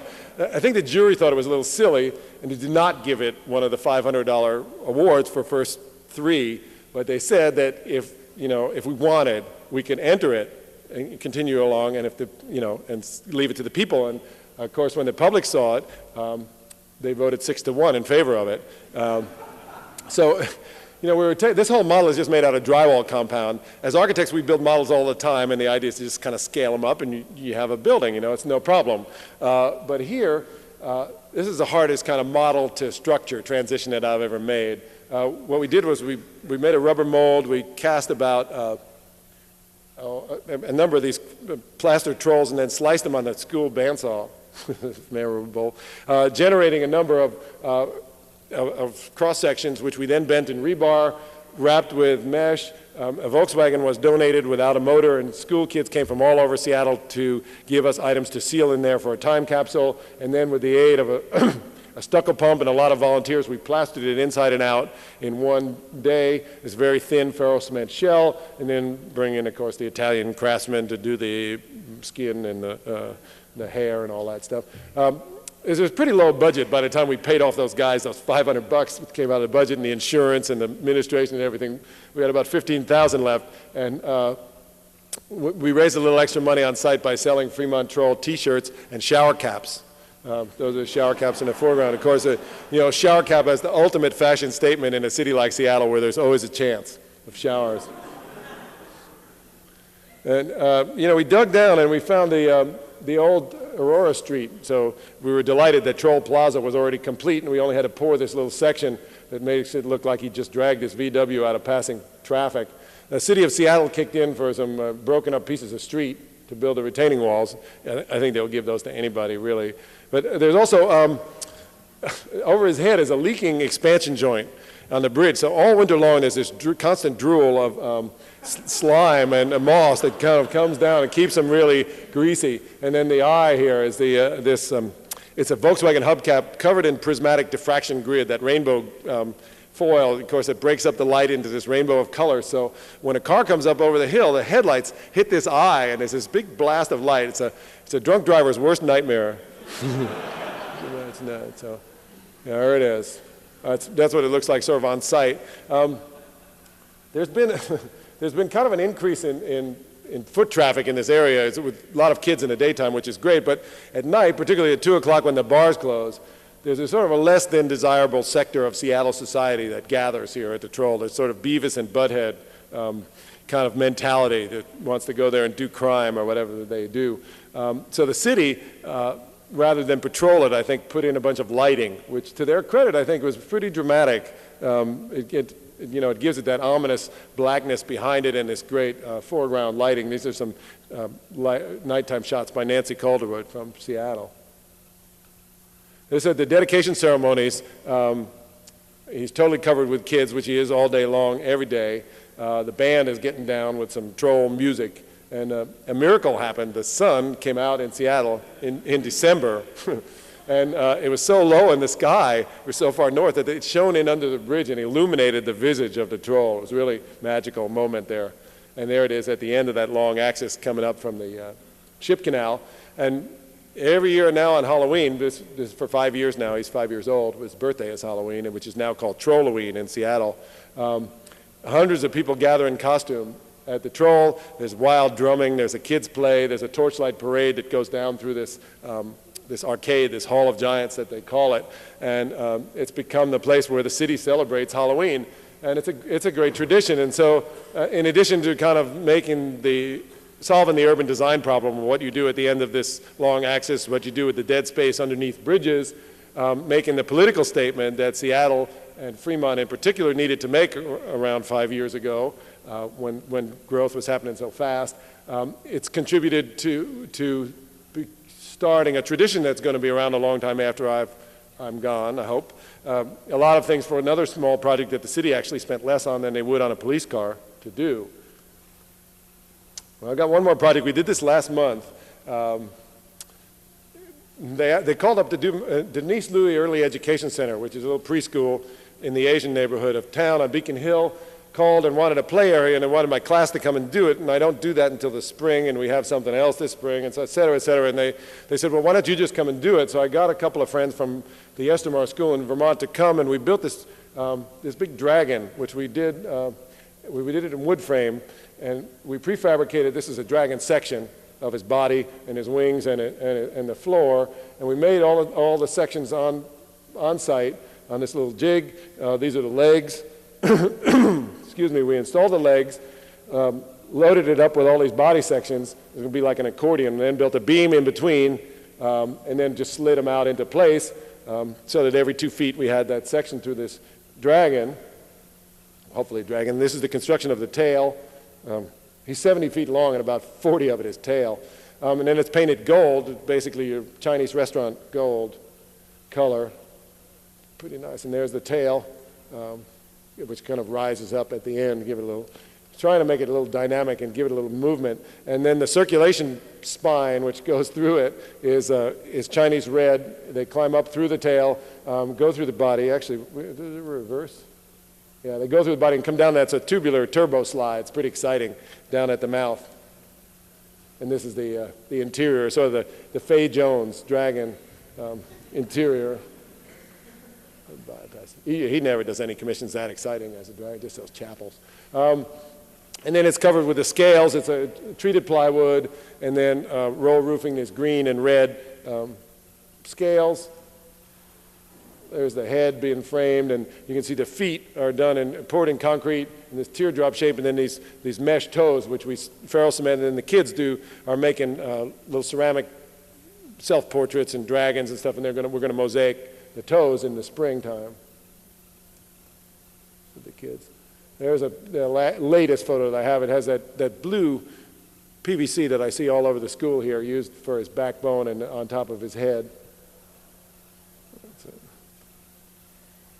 Oh yeah, and that's the back from the back, looking out over towards the east, towards the suburbs across the lake. Breathing fire, I guess. I'm going to close with I got a boy. I'm going to need to close. A photo of my car. You know, if you show a picture of a car, it's tax deductible, I guess. You know, for this kind of thing. It's a 1968 Chrysler Newport convertible. Fabulous car, shown here in front of some 1988 architecture, the Stairway to Nowhere. I figure if I build every building that I design, there are not going to be that many in my lifetime, which is fine. You know, Gaudí probably did 10, and he had a pretty good career. If I make them as energy efficient as possible, I'm not going to be using a giant proportion of the world's resources on my projects. If if I live in a tiny 40-year-old Airstream trailer on site and walk to work, I'm not going to be using up a lot of energy commuting. I don't have any kids, probably a little late for that, and I don't eat any meat, which uses about half the water in the United States. I eat a little bit. I mean, barbecue is not considered meat, I guess, but I figure I've got this pretty, I've got a really good energy efficient lifestyle, so I figure if I want to go out for dinner or a movie or a beer, I can drive a big gas guzzler of a car. Yes, at least.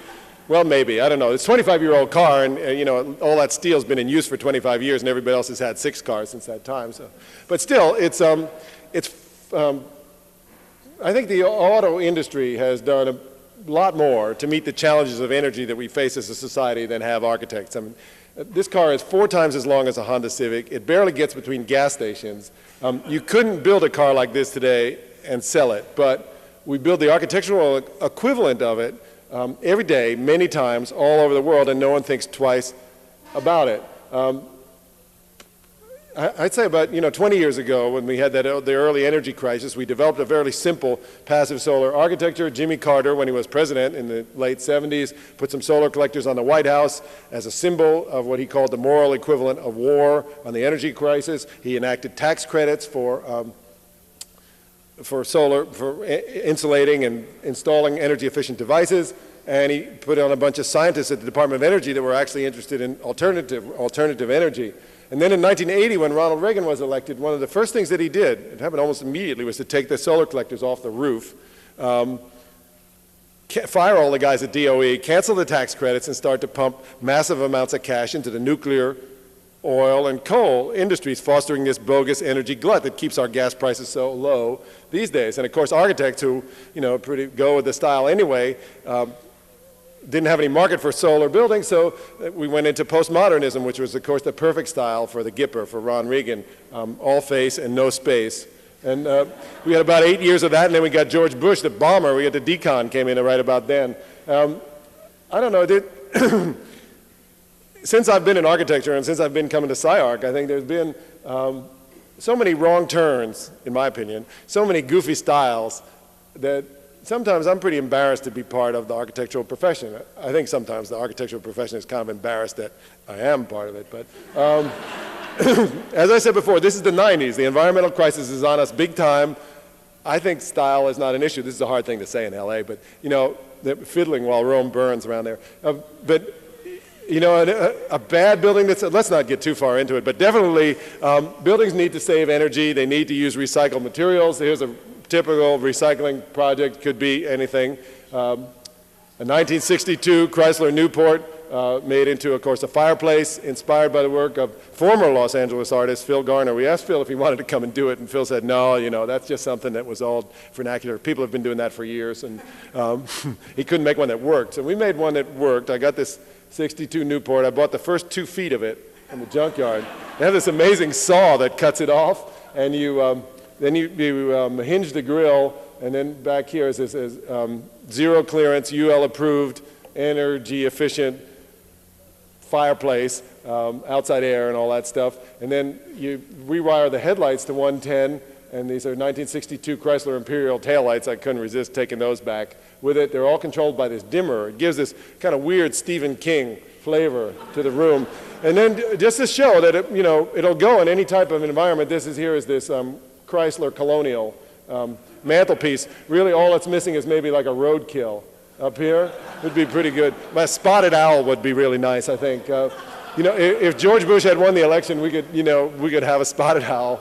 But instead he lost. Maybe might be a chance that the cars can become extinct before the birds. But anyway, this is the only example of nuclear architecture that I have in my collection of slides. It's a little, it's a cruise missile. It says cruise missile, and I think it says 15 times Hiroshima, danger, do not deploy in Europe. And it gives incredible stature to this little shed in Vermont. And I took this picture many years ago before former President George Bush, in a not very subtle display of his energy policy, deployed these dudes in Baghdad, which, if you remember from your humanities class, is the cradle of civilization, the place where the Garden of Eden supposedly was, the place where writing was invented, a place where archaeologists worked with spoons instead of shovels, and when he got done with it, it looked like a Peter Eisenman project.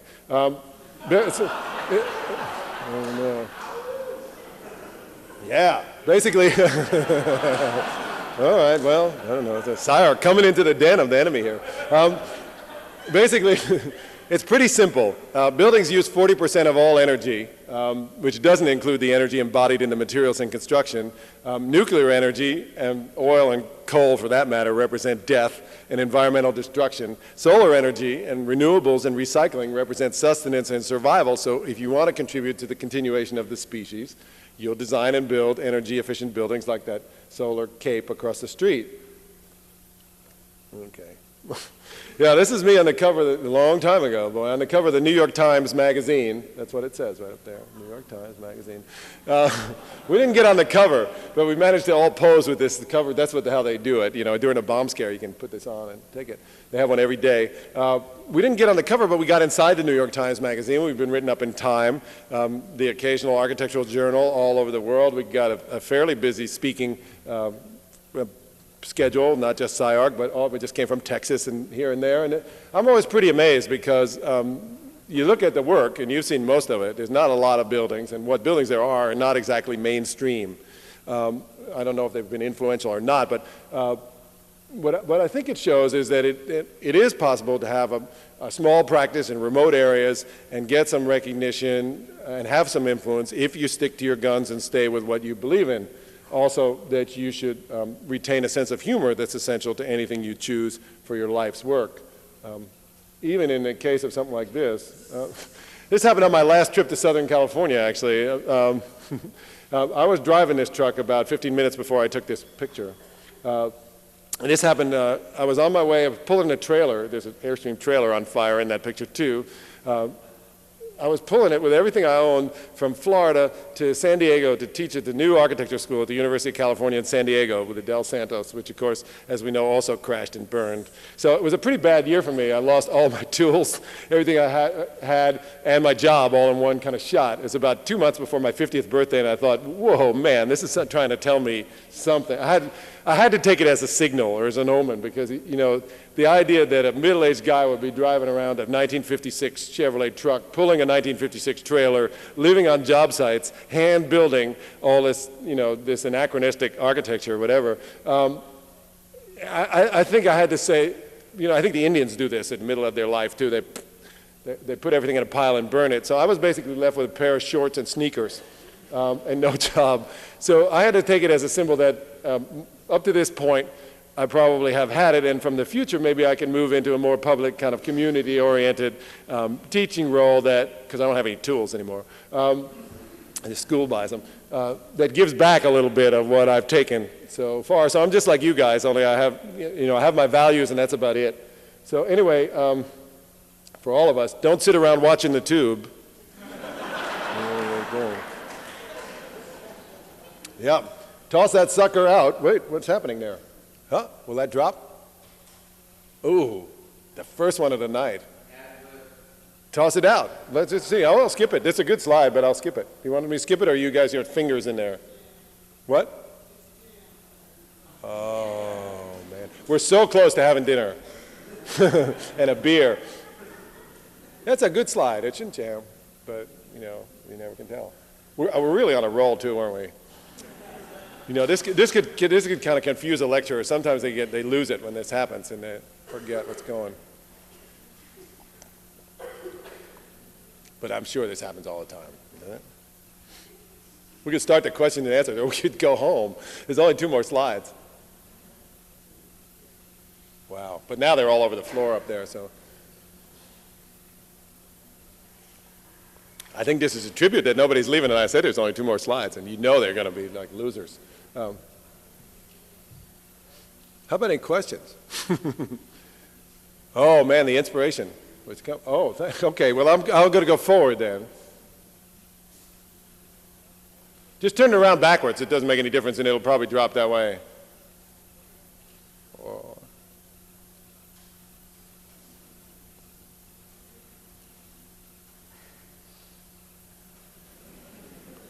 Hey. Well, that's the end one. You want to go backwards, or you want to do that? We could just end. That says the end right on it. Should I go backwards?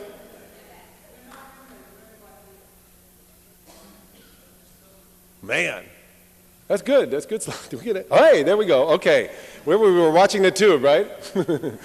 This will be hard. Let's toss that sucker out, turn it into a solar collector, hit the road. Let's see what we got here now. Oh, let's try another one.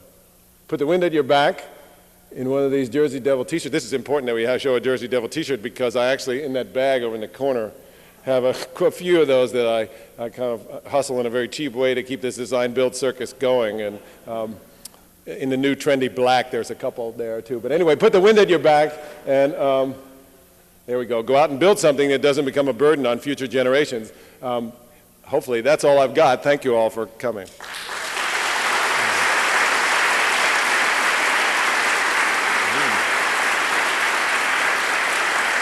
Right?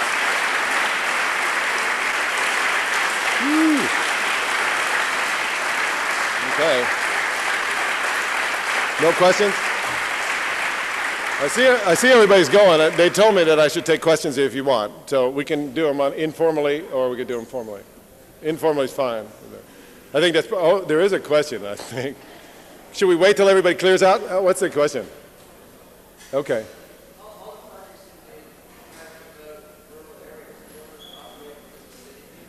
The question was, and they also told me I had to repeat this, that the projects were all in remote rural areas. Did I ever operate in the city? Well, Seattle is a city, and some of those, I think the Fremont Troll is one of the most high exposure projects in a real difficult area of the city. The Dragon's in the city, and then there are quite a few that we've done around town, the gardens, but I haven't never done any residential work or any commercial work in a city. I think you get pigeonholed in this business and you get more of what you do, and that's why we haven't done it in the city. Well, are you a potential client here in Los Angeles? We have done something. There's a piece in this town, actually, if you look, and it's been repainted. The last time I was here, it's got new owners, but it's on Sunset in Michael Torina. It's an addition and a deck to a house that we built here. But, Los Angeles is a city really where you can get away with a lot more in terms of contextual response than some places. And I think that's the game here. So we haven't, but we would be glad to if you want. Are there any other questions? How do we deal with them? We give the guy an estimate and we try and stick to it. But this is it's a funny deal. Most architects will give the client a budget, and then the project will sometimes be quite a bit higher because the architect is not the builder. You know, somehow people wonder how this communication gap exists between a guy who goes all the way along telling him it'll be $70 a square foot and then it's $470. And I think we can't do that because we're the builder. So if we ever lose any work, it's because in the beginning we say high rather than low ball. Most architects, when they say that low price, they're being hopeful. And they're really almost kidding themselves, but you know, they do the project, and by the time it goes out for bids and comes back in, the architect has already collected 75% of the fee. And then there's a lot of hostility that occurs, of course, when the bid is a little bit high. And I think this is why we see so many projects that are actually called projects. You know, when you see the architect's work, it says project. It means that it totally missed the budget or the requirements. And I think we have, being a design builder, you're responsible to do something reasonable. But we very rarely, the Seaside project is the only project you saw that was done for a fixed price. The developer wanted it on a fixed price, and we actually made more money on that than we would have on cost plus. Our standard routine is cost plus. And basically, that's an I prefer, everybody prefers that, and because I think it's not adversarial. I think when there's a bid, what happens is that the client adjust to the price. They were willing to pay X amount of dollars, whatever's on the contract. But then they're in the position of saying, well, I paid this money, I'm going to get everything I can out of it. If there's a scratch here, I want it out, I want this, I want such and such and such and such. The builder, who gulps and puts in the bid of whatever it is, has said, well, I've got the project, now I'm going to have to cut every single corner I can to make this thing work. So nobody's working together. With Cost Plus, everybody is involved in every decision. You come to the floor, you know, you can go with the marble or go with the crushed peanuts or whatever, you know, it is. And you can adjust the building as it goes. And I think it's really a fair way to go. It's not comfortable in terms of what you do. You can go with cost plus not to exceed. And we have always done it that way. And the budgets on those houses have ranged from, you know, really minuscule up to a few $100s a foot. And it depends what you're doing and where you're working, too. So. We don't do work as cheaply as a developer and a spec builder or a stock guy, of course. But we do, I think, do work more cheaply than an architect and a contractor. By being the same, everything is streamlined. The design process is more profitable because we don't have to do as many working drawings because we're going to be the builder. Usually nobody's bidding against us, so we can, you know, why would you go for a fixed price if you can't get anybody else to bid it? So we make a little bit more money on the design, and we can also pay ourselves to figure stuff out while we're building it. So a lot of the stuff that most architects do before you break ground, we do afterwards while we're wearing tools and picking up another paycheck. So I think it's, you know, it's an interesting way to try it. There's a lot of people in Los Angeles that do it. We do work so infrequently that we're not really on top of costs anyway, and we work all over. So it's pretty hard. Basically what has to happen is that there has to be a trust, and that's good for any relationship of any kind. And it has to be a commitment, which is good for any relationship of any kind. You can do anything you want if you commit to it. That's what I've learned in this business, in this life. The question was, is there a large amount of trial and error on the building side of it? Some. Yeah, I think, I mean, what happens normally with the building is that you draw it, and then the design stops pretty much right there, and then somebody builds it. And a change order is kind of expensive to happen. But in our case, I'm in awe of a person who can draw a building and have it come out perfect. I mean, there's no architect in the world, I think, that doesn't go into a building and is completely surprised by one or two things that have happened. It's a two-dimensional kind of deal, and when it goes into three-dimension, even with models, sometimes we're kind of surprised by headrooms and other kinds of things that happen, sometimes pleasantly surprised. You know, obviously you have the planned consequences and the unplanned consequences, and the planned consequences sometimes happen and the unplanned ones always do, is what they say. So, you know, you can take that and take advantage of it. There's always a problem if we're framing something and it looks like you can add something, do something really cool. That's what happens, is that you make it better and you forget that there's about 7 other processes that are going to go on and make it more expensive. But, you know, what Jim does is we get that thing up, and he puts out just clip-on lights and baffles them, and he designs a lot of the lighting in the finished structure, which has got to be better than, you know, just trying to do it on paper. But you've got to get a building permit. In our design, it's deceptive. I don't show a lot of plans, but those things are fairly tight in terms of the structural system and the way the thing is built. And there's a sort of a general agreement on the form and the structure and the siding and that kind of thing. And then the insides is almost always non-bearable, so unbearable. The insides are always unbearable.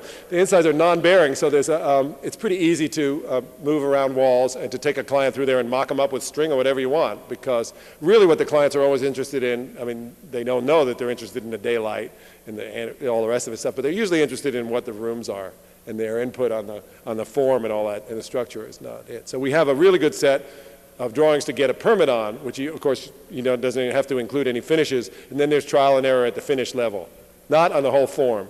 There has been projects when we didn't know that much, when there was a lot more trial and error than there is now. Anybody else? Yes. What does the rest of my group do when?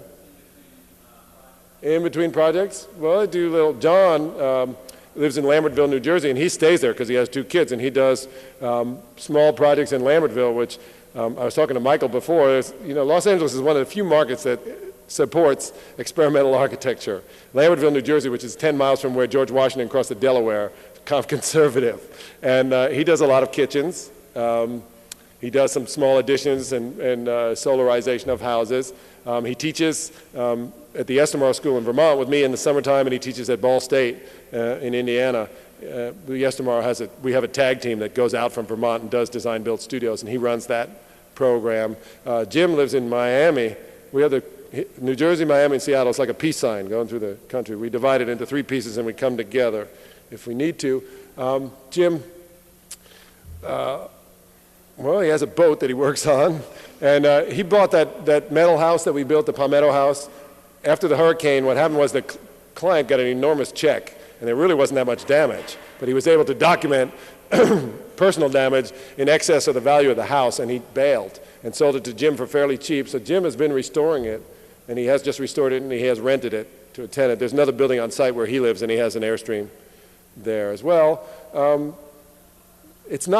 point is that it's not a business with employees and overhead. So many architects' offices, you start an office and you build up some employees because you can get more work, and then you spend your time getting more work so the employees have something to do. We're very project-based. We have a beginning, an end, a cast of characters, a big party, and then it just kind of disassembles and kind of reassembles again. So, I'm not responsible for them. It's not a family. And some people like that, and it is a nice rhythm to your life. It enables you. Some people say there's no job security, but I think in the regular architect's office there's very little either. So it's been an interesting ride for me, and I don't think I would have changed very much. I don't think I thought I would be building that long. I don't think anybody does when they start. But the job description that we made 25 or 30 years ago, whenever it was, that we would go anywhere, live on the site, handcraft an energy efficient building, is something that nobody else had for a job description. And so although there hasn't been a giant clientele, there's always enough. If you make something, you extend the work out beyond the drawing. And the normal architect has to have 5 or 6 projects in the time, or way more even than in the time that we do one. And what that helps to do, what helps us to do is helps us to grow very slowly, one project at a time, instead of having to put the same obsession that we have in 5 different projects all over the place because they're all on the boards at the same time. We can actually try it in one and see if it works, and then maybe it can go on. It's a slower, more kind of, I think, old-fashioned way to do architecture. To me, it's the clients like the fact that you're only working on their project, not on everybody else's. You can detail and do a good job right down to the doorknobs instead of letting all that stuff fall through the cracks because you need to get another job. So, and the numbers work out pretty well too. I think you can make more money building than you can designing, and if you keep the overhead down, it's, well, the one thing that's for sure is that we've stayed in business this long, so we can't be that bad as businessmen. So that's something we should teach at school too, is how to get the job, how to run it, and how to stay afloat. Anybody else? Yes, sir. That was a question about marketing? We don't have an office brochure. There was a book written about us, and there's another one coming out, but that's a really kind of edgy thing because we keep a pretty low profile, so you wonder how people can get a hold of you. And one guy hired a detective to find me. But which showed some resourcefulness. You know, if a guy hires a detective to find you, I think, you know, and they go into that kind of trouble, they're rarely going to admit that they've screwed up. I mean, they've got a lot at stake. They've picked you and they've gone to a lot of trouble to find you. Whereas I think if you go this marketing route that a lot of firms do and you kind of twist their arm and say, hey, you know, it's time to build, and they do something before they're ready, there's always this nagging suspicion that maybe they've been conned and talked into something. So you have to ride this kind of fine balance between, you know, not showing, I don't care, you have to drag me to the site. That's pretty much our position. You have to really find us, and it's hard. But you have to keep in a high enough profile that they know where to look. And I think we've had some luck with publication, but not as much as you would think. We've only got 1 or 2 jobs, I think, from a magazine or a book article. It's a lot of crazies call from that kind of stuff, usually. You have to have a sense. We were talking about this morning with Connie. You have to have a sense of which clients are serious and which aren't, and they never teach you that in school. You have to have a kind of a radar-like instinct for which ones to drop before. And in particular in residential, there's 2 people that are married oftentimes and are going through what can be the most stressful experience of their relationship, which is building a building. And if anything goes wrong, there's one scapegoat they can always pick on. And so if they don't have their routine together, it's going to be an unpleasant and perhaps unprofitable situation for you as the architect and the builder. So I don't know. I'm in Seattle now, and I don't think we have any famous architects in Seattle. I don't know if anybody can name one. Certainly nobody that, even with my low level of recognition, brand name recognition, is as high, and no one calls me for, I don't know if they know I'm there or not, for residential work, but every one of these nonprofits knows that I'm there. They know that if my name is on a neighborhood block grant, we're probably going to get it, and it's probably going to be built fairly well and be on time and on budget. So that's who calls me, and that's the kind of thing, that's why I moved to the city, and that's why I was looking to do things more in a public arena. So our job description of what we do is really clear. Nobody's ever come and wanted us to do a colonial house. Of course, with Jersey Devil, you never get a church job, that's for sure. But I would like to do a church. But so in terms of marketing strategy, people know what we do. They know where they are. If they want that, they can have it. That's pretty good right there. And in terms of wanting to be able to switch, there's so many architects who do these little branch banks and pizza parlors and kind of cheap commercial stuff and just hope that somebody will come through the door one day and say they want to build a chapel or a beautiful house or some kind of amazing thing that they're totally capable of doing. But meanwhile, they're cranking out this mayonnaise every day in the office, and only people who come in are people who see it and want more of it. So the best thing you can do is only take jobs that you want to do, the kind of work that you want to do. And this says, this is what I do, and people who want more of that will come. And that's the way it's pretty much been. The cardinal rule always says, take any job that comes to the office, make some architecture out of it. But sometimes that's not possible. And if that's not possible, I think you have to kind of walk away from it. So I don't know, you play it by ear. But definitely you have to develop these kind of instincts for running a business, for getting work and completing work. The best way to get work is to do a good job on the one you did before. So you have references and you have good word of mouth. Any more? What's that? The question was, have I ever done or thought of doing spec work? No. No, commercial work doesn't interest me, which was some spec work, and you know, the old 60s politics. And doing a spec house for a client, for a house thing, it just seems really silly. The whole advantage of having an architect design a house for people is that he knows them. And if you know somebody, it's like having a custom-tailored wardrobe versus getting something off the rack. I mean, why would you do a spec house other? I think it's good for people starting out. We didn't have to. We had a client for that snail-shaped house, and there were actually clients for those, and the helmet and all that stuff. At the beginning, they were working-class guys who could pay the $4 an hour we were getting or whatever at the time.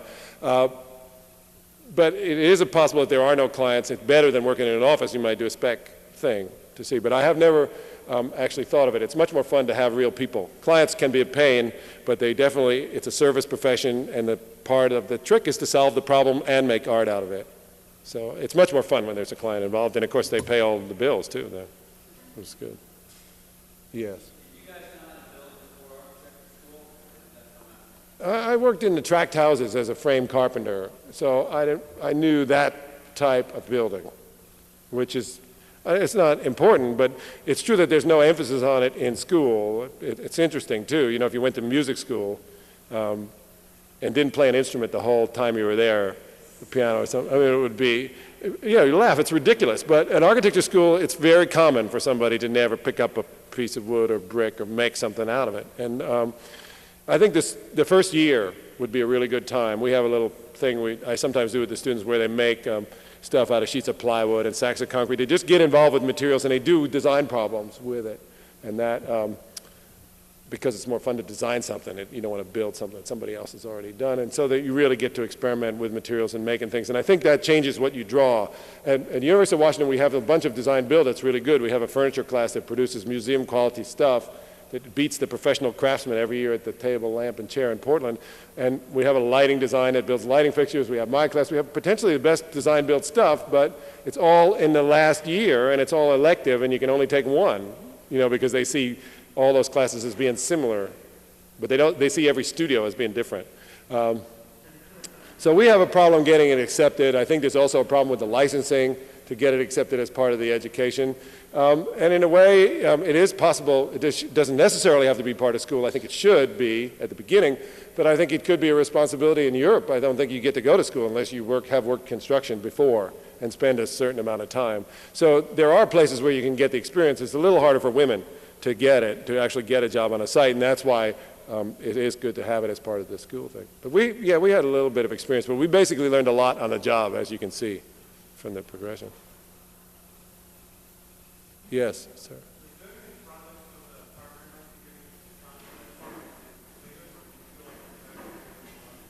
What did he say?